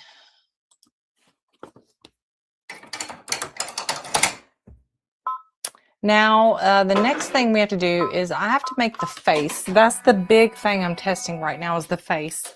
The reason why I have to make the whole body is because the body is integrated with the face. And if I just made the head and I went to stuff it, I wouldn't get a sense for how it's going to turn out. Like, because I need the shoulders and everything. I need to understand how the head, especially right here, and the way the nose comes down and touches the chest. I need to see more than just the head. Let me guys show you the little apple buddies. I made this while I was waiting on the live stream to start. Is this not the cute? I need to stuff it. We can stuff it while we're waiting. This is an exclusive design, and there's going to be 9 different faces. And I'm just going to, I made my apple pink because I love pink. But this is the little apple buddies. It comes with, like I said, 9 expressions. So there's like a sleepy face. Let me put you in this little sleepy face. This one is called Sunny, I think. I gave them names. But yeah, I have red fabric, but I didn't have enough. And I really want to make 3 of them so I can show all the different faces on the website, or at least 3 of them.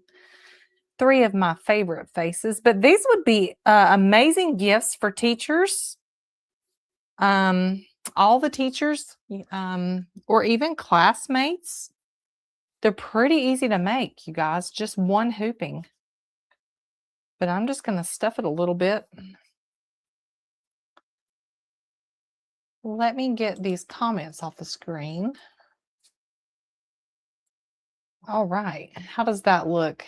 I'm going to put some more stuffing. But let's get back to our project, and then we'll come back to this. Okay. So here's our back piece. Here is the face. Now I'm going to cut the piece of fabric for the face. Let me zoom you guys out just a bit here so you can see.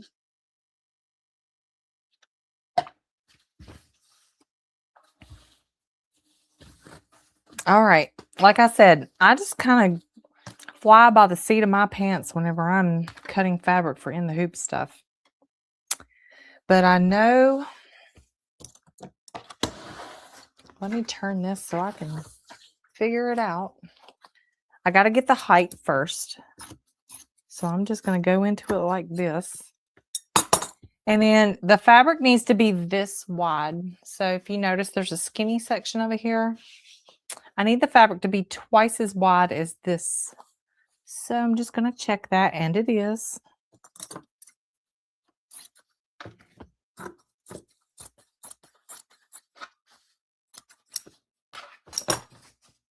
Okay.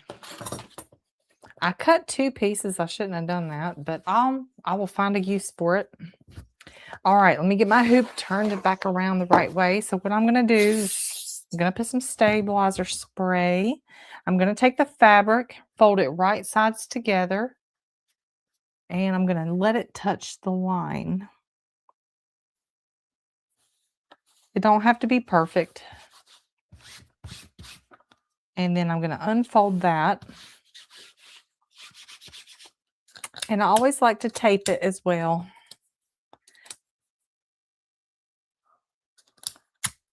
I'm going to skip. There's going to be 3 lines on the elephant's nose, and I'm going to skip that and go straight to stitching his eyes.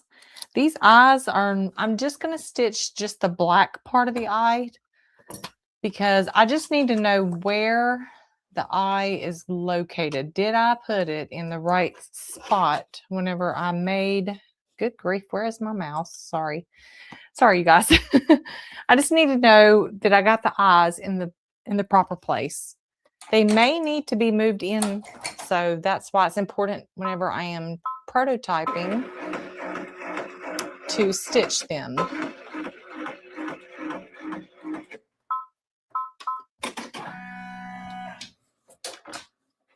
The face will go pretty quick, and actually the body will. We're probably going to be done here in about 20 minutes, you guys.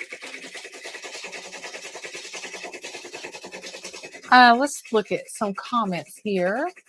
So she said, Little Miss Doll Shop said, I made the candy corn for my grandbabies last year, and they loved them so much. I hope you'll do a pumpkin and other things like that. So cute. Yeah, we're going to have some pumpkins. I try to do them with the seasons, and apples made sense to me. So let me actually get back to stuffing this thing. Does anybody have any other questions? What would you guys like to see me make more of?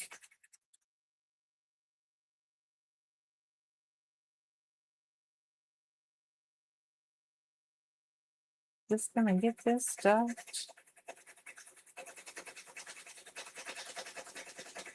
Yeah, these make great gifts because you can make them really fast. There's no bulk hardly at all. And it's just easier. All right, you guys, here's my little apple buddy.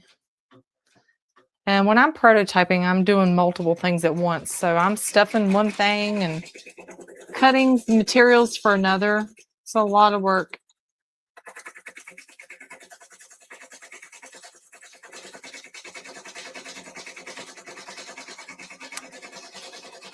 Would you guys like to do another giveaway in just a minute? We will do another giveaway.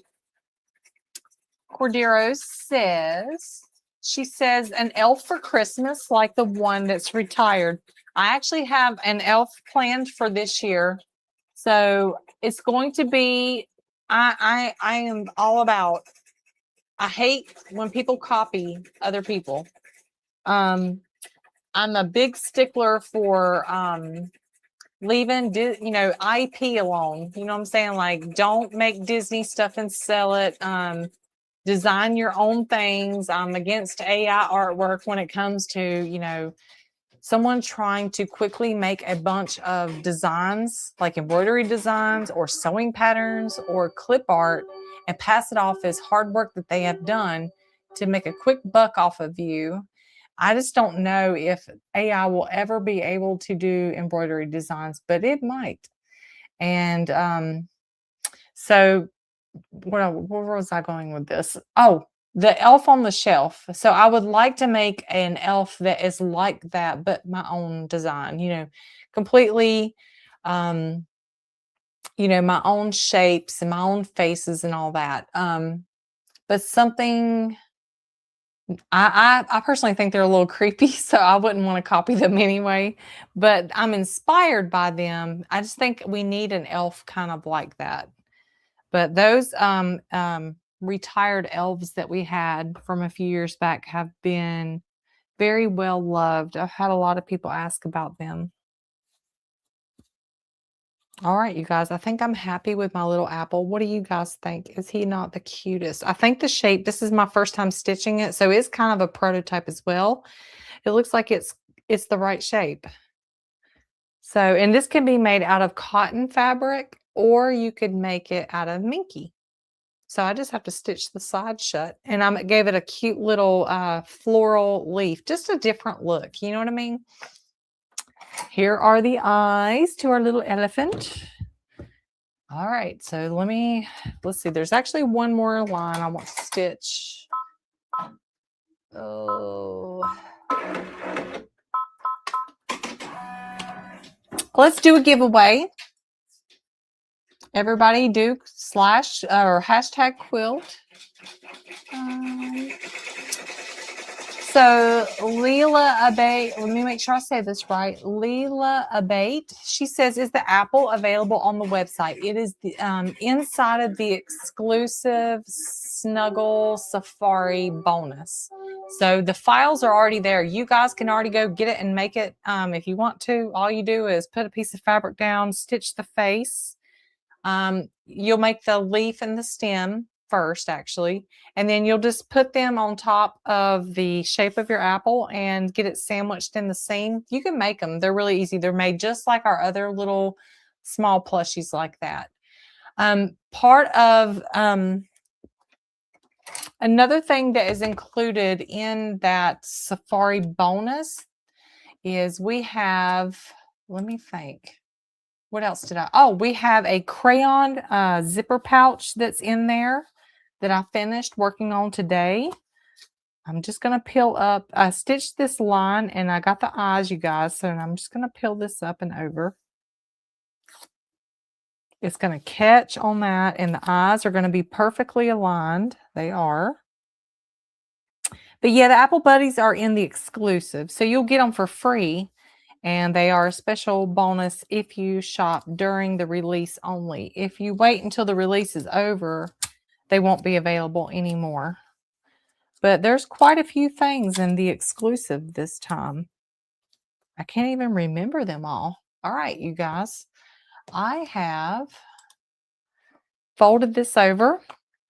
We're almost done with the face, and we're going to do a giveaway in just a second. Let me see what's going on here. Here we go.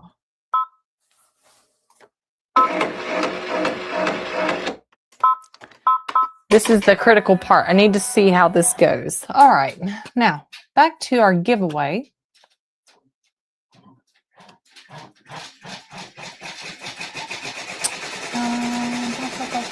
Let me find it.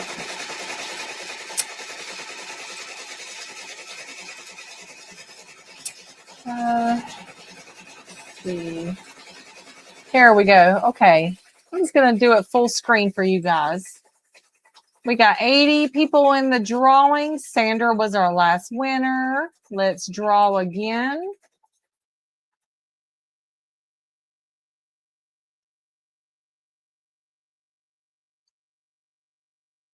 Rosanna. Congratulations, Rosanna. Rosanna 7804. Let me write your name down. And Rosanna. Congratulations. That's 3 winners tonight. And I'll be able to watch the live stream back and see your exact information so that I don't lose it. But Rosanna, just and all you other ladies who won, Sandra, RJ, Maltese, and Rosanna, just go to the website and use the contact page to send me a message and let me know that you won and what your YouTube profile name is. And I'll be able to cross-check you and make sure you are who you say you are. So I won't reach out to you. So make sure you come to the website and contact me that way, and I can verify you and you won't get scammed by someone pretending to be you or pretending to be me, saying you want an iPhone or something like there's some crazy stuff out there, you guys. People will do anything to steal your money. But just contact me through the website and I will get you your prize. All right, let's look at this elephant's face. Here's the shape I came with. I need to unfold it now. And I have to stitch some alignment markings. We're almost done with this.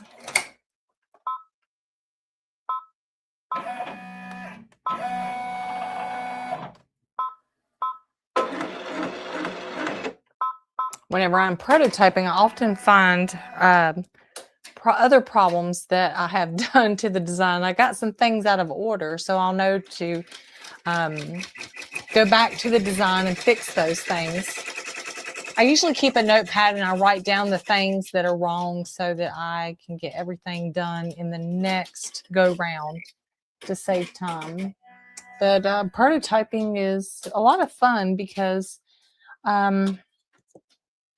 that's how you get over your fear of making something new. So think about it. I have to make something I've never made before all the time, like constantly. I'm constantly pushing myself and pushing my boundaries, doing things I'm not comfortable with or that I've never done before. So it's a little bit, well, some of you'll know what I'm talking about. It's really hard to start a new project because you don't know, you're afraid of failure, right? That's completely normal. And I face that too every single time. So I do a few things to help that become an easier process to take that first step and make this design, right? So I will use fabrics that I don't care about, right? I'm going to use fabrics that I don't care about so that I'm not worried about wasting anything. And I just give myself a little bit of grace because I know it's never been done before. It's okay if I mess up. So another thing you can do if you're intimidated is you can use a smaller hoop design in your larger hoop. This can make it feel less intimidating. So what I'm doing right now is I got these alignment markings and I'm going to remove this elephant from the hoop. And what I like to do with this, I like to leave a piece on the face so it's easier to handle it later.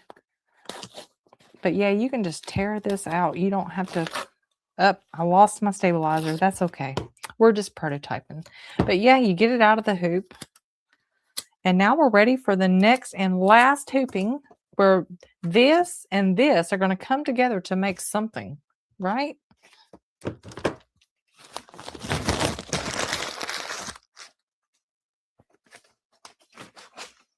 You have to trust yourself whenever you're trying something new. And don't be hard on yourself. I think we need to actually tell ourselves sometimes that it's okay if it messes up, if you make a mistake, and not let it get you down so bad. Because even mistakes are a learning experience. I guarantee you that this elephant is not going to turn out, you guys, the way I think it's going to. But I had to try, right? And then I'm going to find out what it is I could do to make it better. And I'll get a chance to try again. All right, so while we are waiting on that to stitch, I'm going to come down here and I'm going to trim this elephant's face on this side, and you'll see why I do that in a minute. This is another thing I wanted to test. The big thing that I'm wondering about is how much did I make the nose big enough and the front of the face big enough? That's what's concerning me. So that's what we're testing right now. So I'm just going to come right up inside the slit.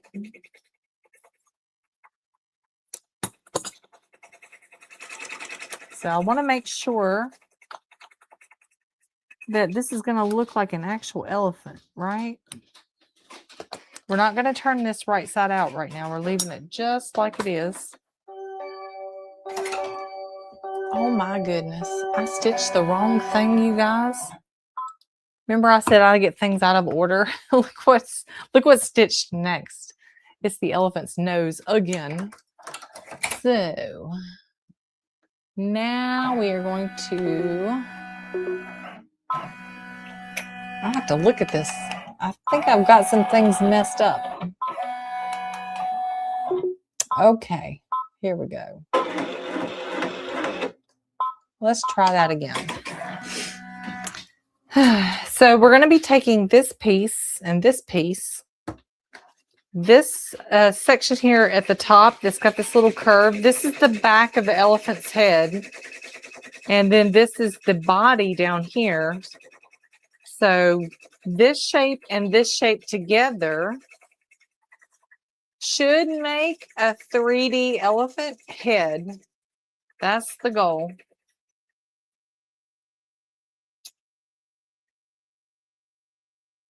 Oh, this is a great question. So RJ Maltese, she asked, what software do you use to create all of these designs? So I use Embird, E-M-B-I-R-D, Embird. It is an old ancient embroidery software. And in fact, I think I'm running on the version that's from 2018. No, actually, I did upgrade it, but nothing changed. So the reason why I like Embird, obviously, is I've been using it for 20 years, but I think everybody should use it because it is inexpensive. It is very cheap. So I think the whole software, including what's called Studio, which is like their digitizer version, it was like maybe $250. And when I upgrade, it might be $70. And I would go and try the Hatch software that's really popular, but I just can't. It's the price, you guys. I don't know. I did download a trial of Hatch software and I did try it, but I didn't like it. And it scared me to think how much it costs up front to get the software. You basically have to finance it. And then if you want to upgrade, they charge you a lot of money every time you upgrade. And it just seems like a money pit to me. And Embird works. I will sing its praises. You can do everything in Embird that you could do in Hatch. It looks old and antiquated. I guess that's the term. But to me, it's simple. And maybe would you guys like for me to show you a tutorial on how to make a simple design? Digitize a design? Is that something that you guys would like? Let me know. Okay, you guys, ignore my elephant nose here. Let me get my cameras. All right, so this is the front of the body, and it's got these two markings that I need. But first, we need a piece of fabric to go right here on the lower half for the tummy. So because the face is 3D, we can't do the belly 3D because we need the nose to overlap the tummy, right? So it has to be two pieces. So what I'm going to do is I'm going to use this piece of fabric that I cut by accident earlier. I'm just going to cut it to fit here.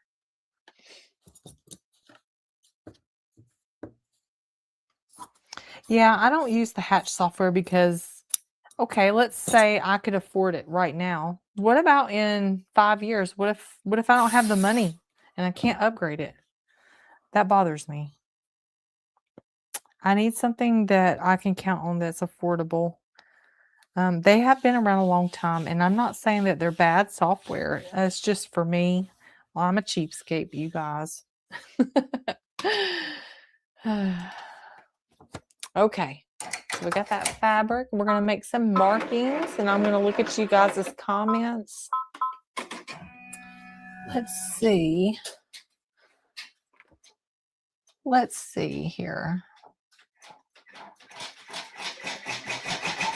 I'm trying to read back. I missed some stuff.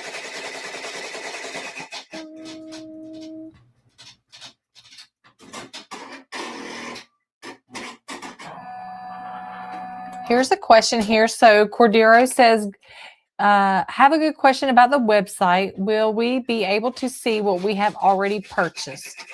So I am working on that, you guys. I used to be a website designer, and I used to be able to program PHP. Like we actually made our website. Like I nerded out and learned PHP, and we made Planet Applique that way. And I created an alert that would tell customers if they had already bought a design so that they wouldn't accidentally purchase another one. But what happened is over time, that website got bogged down a lot from all the download activity because we were hosting on our own servers. And we decided that it would be a better choice to go ahead and go with something like Shopify, like something already pre-made, and let them handle the server loads, let them handle, you know, website going down, any bad things that could happen. But whenever you do that, you lose access to the code. So I wasn't able to go in there and like go back and add in my code that I knew how to do to make it so that customers would be notified of their duplicate purchases. Here's the triangles. So we had to give up that feature. We've been trying to find a programmer because I know that there's somebody who can figure out how to do it. It does cost a lot of money. So going back to Becca is a cheapskate. We did find a company to do it. We're just saving up our money so that we can afford to pay them to do that. So what I'm doing right now, you guys, is I'm putting the face upside down. I want to align these triangles. So I'm going to do that. Yeah, I don't even have to use the pin tacks to do it. I'm just going to align the points just like that. And I'm just going to tape it. And I'm going to get this side done. It doesn't have to be perfect. So I've got that side, and now I'm going to do this side. I'm going to put a few extra pieces of tape before I let go.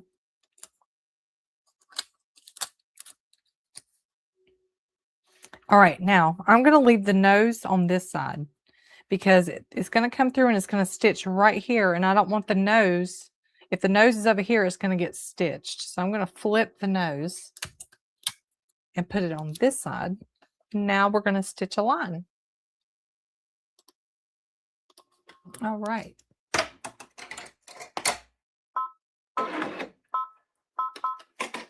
Let's see what else we have. A lot of you are saying, telling me that you would love to see a digitizing video. A lot of people say that would be great. I would love to see you work in it. I have Embroidery. I don't know how to use it. I spent so much money on it too. Embroidery would be another great software for me to show you guys how to use. I only ever use it to create the BX format, but it looks and kind of feels like Embroidery, so I feel like I could do what I do in that software too. Embroidery's amazing.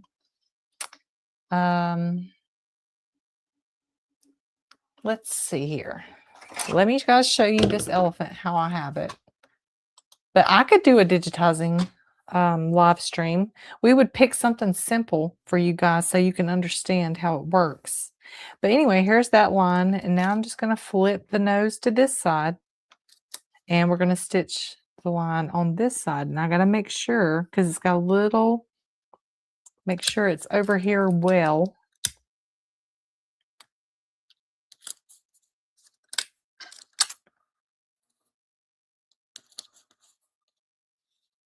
I wish I could say that there was tutorials out at that time in my life on how to do Embird, but there wasn't. And I'm not sure how many digitizers still use Embird, but I do. Probably because I'm old. Does anybody know if any other YouTubers use Embird? All right, we're going to go back to the machine and stitch this other line. And I think we only got like 2 more lines to stitch, you guys. And we are almost done.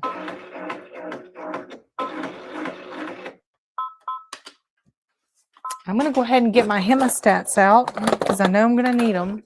And we're going to get some polyfill.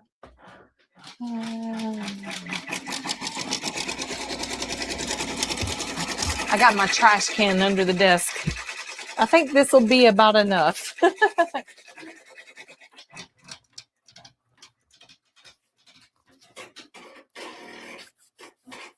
Yes, Embrilliance is like essential if you are working with fonts. If you ever need to add a name to a design, Embrilliance is the way to do that. It's so simple, especially with the BX format. Okay, you guys, here is the other half of the nose. This is what we're going to do now.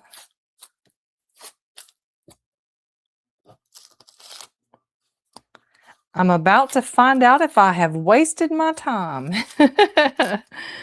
I guess that's not a good way to look at it because you really aren't wasting time, are you? Or materials. You know, learning costs something. Yes, it might cost you. Where are my scissors? There they are. So I might lose a little bit of fabric learning how to make this elephant so that I can teach you guys how to make it. What I'm doing now is I'm trimming this fabric. I want to make sure the nose is out of the way. Now, this nose, I'm actually going to fold it. It looks like I need to fold it up like this because we are going to go, whoops, we're going to be folding it up like so, right? And there's no place for the nose to go. Watch. So if it folds up like this, we don't want the neck to come in here and stitch the nose down. So what I'm going to do, I'm going to fold the nose up and over. I got to think about this.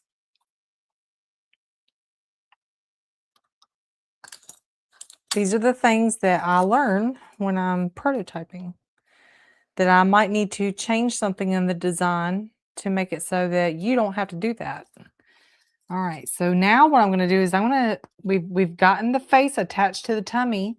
I'm going to align these squares.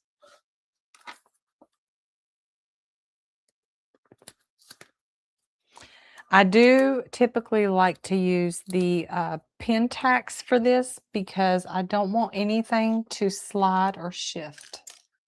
So I'm actually going to get some of the rubber pin backs. Okay. It is getting late, you guys. And I appreciate you sticking with me. We are almost done. And I understand if you cannot hang around with me much longer. It is quite all right.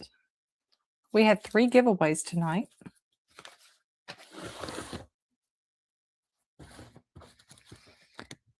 But you guys see how long this stuff takes to make in the hoop stuff or just prototyping in general. I'm going to put it like so.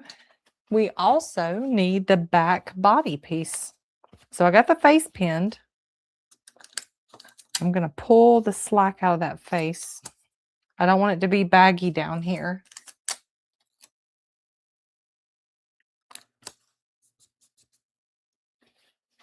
All right. Now I'm going to open this up. I don't have any markings down here for these because I'm prototyping. So I'm just going to align. I'm going to leave the pins on the face and I'm going to add in these squares on the body. And we have, looks like one tack down line. And then I'm going to trim this thing lightning fast so you guys can get to bed.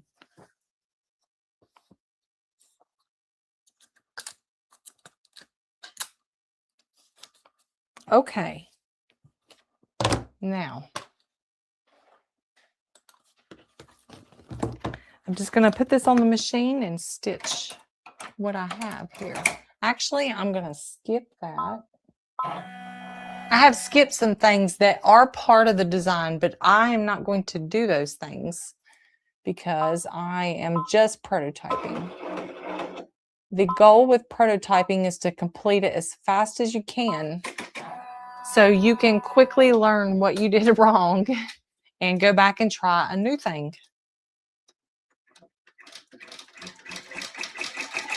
All right. I'm going to watch the machine right here. I just want to make sure that my fabric does not shift. Might even speed it up just a little bit. I actually typically don't stitch with my machine at full speed.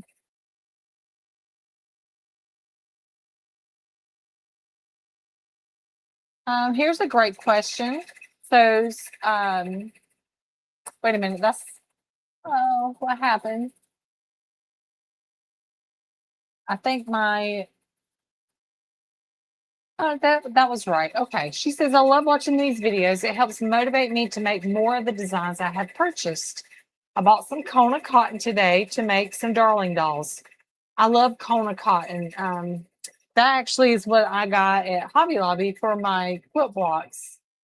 And I love the Robert Kaufman fabrics in general, especially the Essex linen. Let's see. Here's a good question. So Susan Ashworth says, on average, how many prototypes do you have to do in order to complete a new design?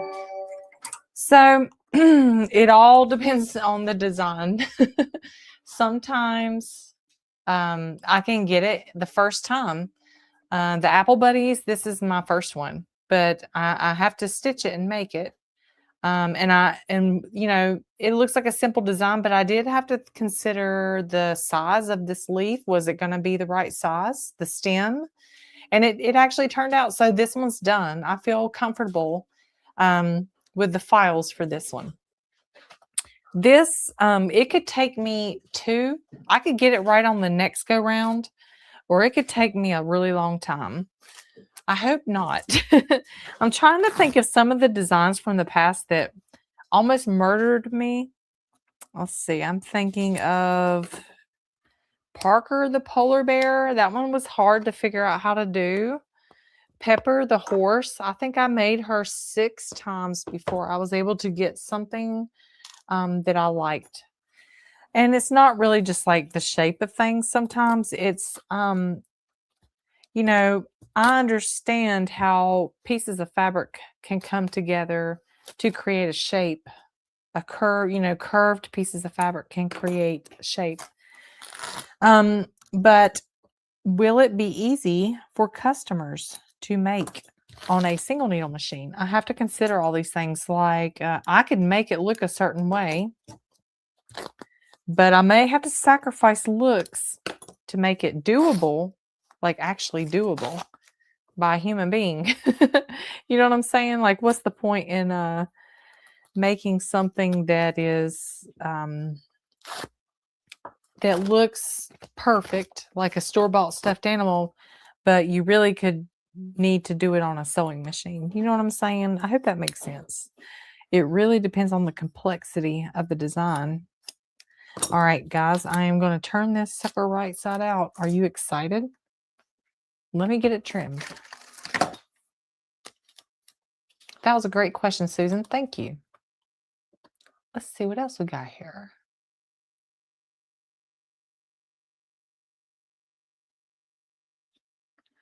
Let's see, JBL. She says, what kind of pins are those?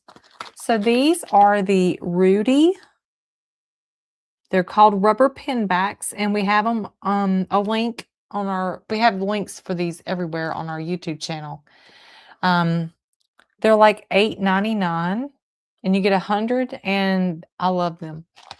They're just called rubber pin backs. And then the second question she had was, what software do you use for your 3D printer? So you guys, I have to tell you something. I don't know how many of you have a 3D printer, but if you ever get one, I highly recommend the Bamboo Labs printers.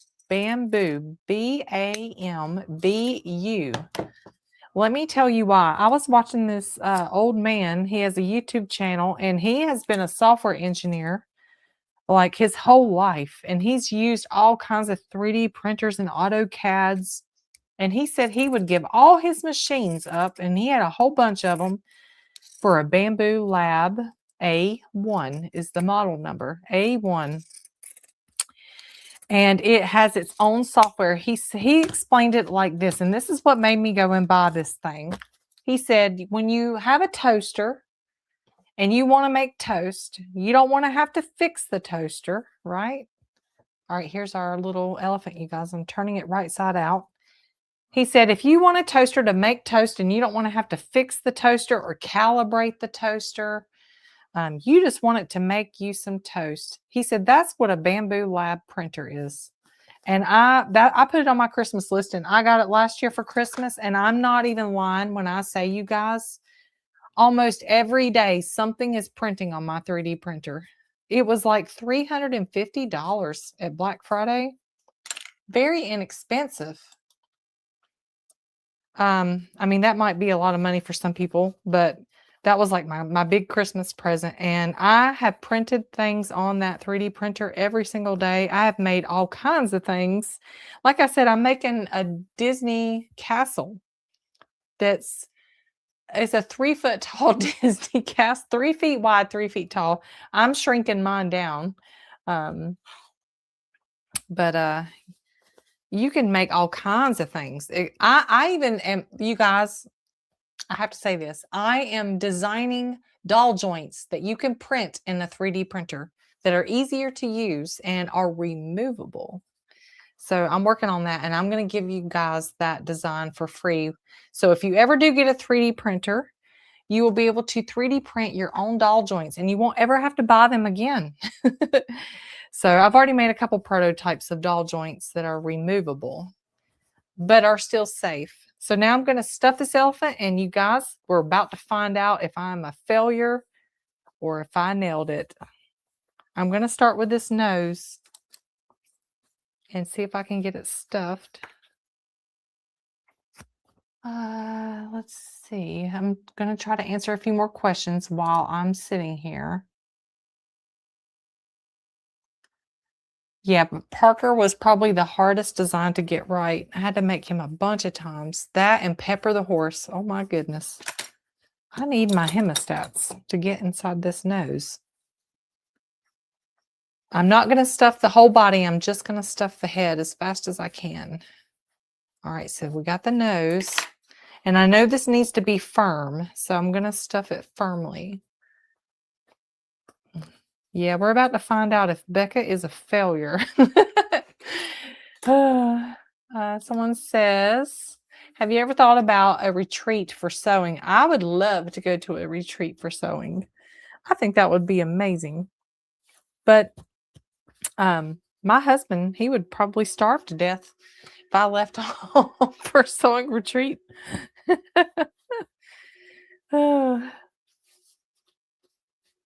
I could bring him with me, couldn't I? I love my husband to pieces. We haven't been apart almost never, you guys, since we got married. Ever since we started dating, we have been inseparable. We have an amazing together story. I will have to tell you guys how I met my husband and how we got married. It's like something from a movie. It's crazy. Stacy asked, will I ever have them tested? Stacy, are you talking about the doll joints that I'm planning to have 3D printed or that I'm trying to design? Let me know.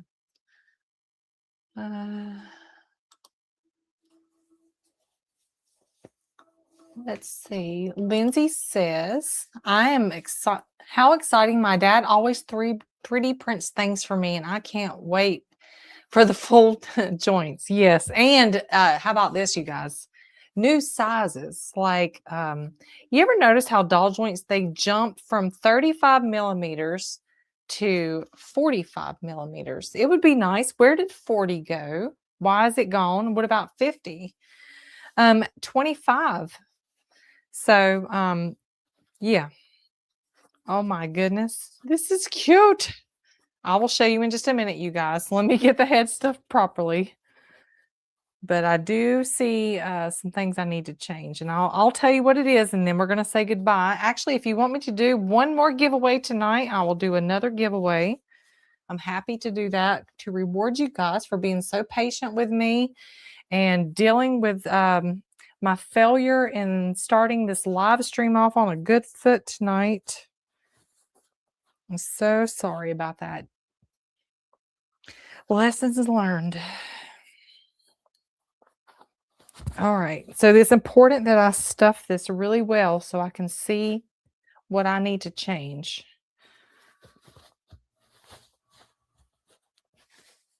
Okay, let me see what else here.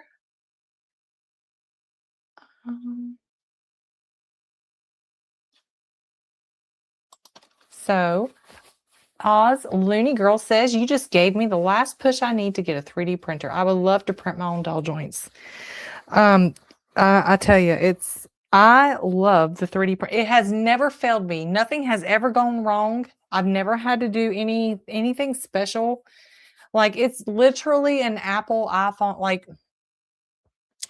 you know, when you get something and it's just nice quality and it just works. That is what that printer is. And it's so inexpensive, and it has a massive print field. I will, when I change the studio and we give it a home to live in this room with me, I will let you guys see it and see how it works. But it even comes with software. You go on your phone and you look through makerworld.com. Look, if you're on the fence about a 3D printer, just go look at makerworld.com. It's a family-friendly site. A lot of those 3D printing file websites are not, but you guys, you will see the amazing things that you can make with a 3D printer. And look, it's the same technology as your embroidery machine. If you can operate an embroidery machine, you can operate a 3D printer. That thing just, it works right out of the box. You don't have to be a man to understand how it works because you have an embroidery machine. Okay, you guys, here's the head. So what are we thinking? Let's look at this elephant. Let me get a little bit more stuffing in his shoulders. But yes, the Bamboo Lab printer is absolutely for people who do not 3D print. So it is not intimidating. There's no learning curve. You go on your phone, you're like, ooh, I like that. I would like to print that. And you just click print and it does it. It even knows automatically what filament you have loaded up on your printer. And it knows what temperature it already needs to be. It will change the temperature of the bed and the nozzle, all because you put the filament on there, and it has like an RFID chip inside the packaging for your filament. So you have to do nothing but hit the print button. It's pretty amazing. All right, I got the body, and now we're going to look at this thing. Let's get a top-down view. Let's see how my prototype did, what I'm going to change. We're going to get a pencil out here. All right, let me turn him this way. So let's look at his profile. So I'm seeing a big hump right here. And then the nose wants to point really sharply towards the chest. So what I'm going to do in my software is I am going to add fabric like so.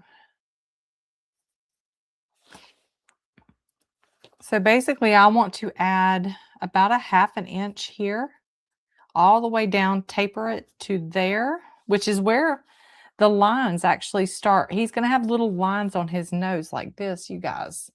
And let's look at his eye placement. Did I even get this right? Let's look. I'm actually really happy with the eyes.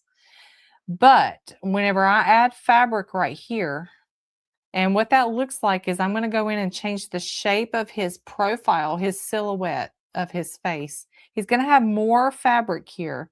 And when I do that, I'm probably going to have to move these eyes in. And I'm going to go ahead and guess that it's probably going to be about 1/4 of an inch is what I'm thinking. He would be really cute with eyebrows. I like to play around with faces when I do this. Because, and now where should his ears go? So I didn't make his ears, but I kind of want his ears to sit low. So I know where his eye is. Sorry, you guys, I didn't mean for my big fat head to get in the way. We will have another giveaway in just a minute at the end. Yes, this is called buttercream, this yellow fabric. All right. So what was I saying? His ears. I want his ears to be lower, but I don't want them to be too low that they go to the neck. So I'm thinking his ears need to be here to here. And I may even take just a piece of stabilizer and make a little makeshift ear and pin it to the head just to see how I like it before I actually make it. So I'm going to do an ear shape here. And see, this is great because look, he's on the cutting mat. I can actually go ahead and draw a box and put 1 inch. And I can take a picture of this with my phone, bring it into Embird, and literally trace this shape that I just made so that I'm not guessing. That's how I make the clothes for the animals, you guys. I lay paper onto their bodies and I just draw the clothing. And then I put a little box on it that says 1 inch. And I bring it into the software. And I know that I've made it correctly. All right, so let's see if this ear is going to be about the right size. So I've made a little tab here. Let's see, you guys, what do you think? Do you like the shape of these ears? We have to know how the fabric is going to behave. I like the shape. What do you guys think? I like that a lot. So I'm going to save this little ear template that I literally just drew. I mean, I'm not an artist, you guys. It's just guessing at shapes, right? So I know, like I said, I know he's going to need a little bit more fabric in his face. I am worried about how skinny his nose is. It could be a little shorter. So I actually might take about a 1/2 inch off the nose down here. And I'll take this to my desk and hold it in my lap while I'm working in my software, trying to get it right. All right. Now, let's see. Let's go back to the giveaway tool, and we're going to have another giveaway. So we got Rosanna. By the way, congratulations to everyone who has won tonight. I hope that you all have learned so much in this live stream. I've learned a lot. Let's have another roll. We have 81 names. Let's see who wins.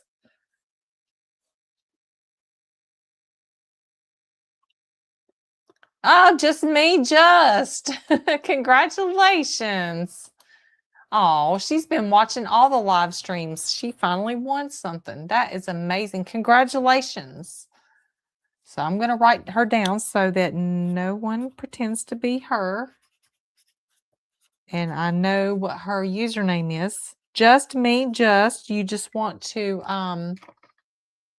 make sure that you, let me pull up here at the end this information. So contact me through the website within 7 days, included your YouTube profile name, and include what the gift was. So I hope everybody knows what the gift was tonight, which was doll fabric and stuff. Let's see here. You guys, I believe we have reached the end of our night. I cannot thank you enough for how patient you have been with me. Thank you so much. I hope you've learned something. I want to know what I can do to make these streams better for you. Please take a moment to put a message down below in the comments. Let me know. What do you want to see me do more of or less of? Does something annoy you? Please let me know. Don't worry about hurting my feelings because I'm a mom. No one can hurt my feelings anymore. So we've made lots of things tonight. You guys have seen our little apple buddies. You can see me prototype. And lastly, we had our quilt blocks. We had a ball. I enjoyed so much spending time with all of you. And I will see you, guess what? Next Sunday. I'm going to be doing this every Sunday, and I'm going to get faster and I'm going to get smoother and it's going to get better, you guys. And the giveaways are going to keep coming because I have a ton of stuff to give away and I have nothing better to do with it. So I might as well reward those of you who are our deepest fans. Thank you so much. I love you and I hope you have a beautiful evening. Good night.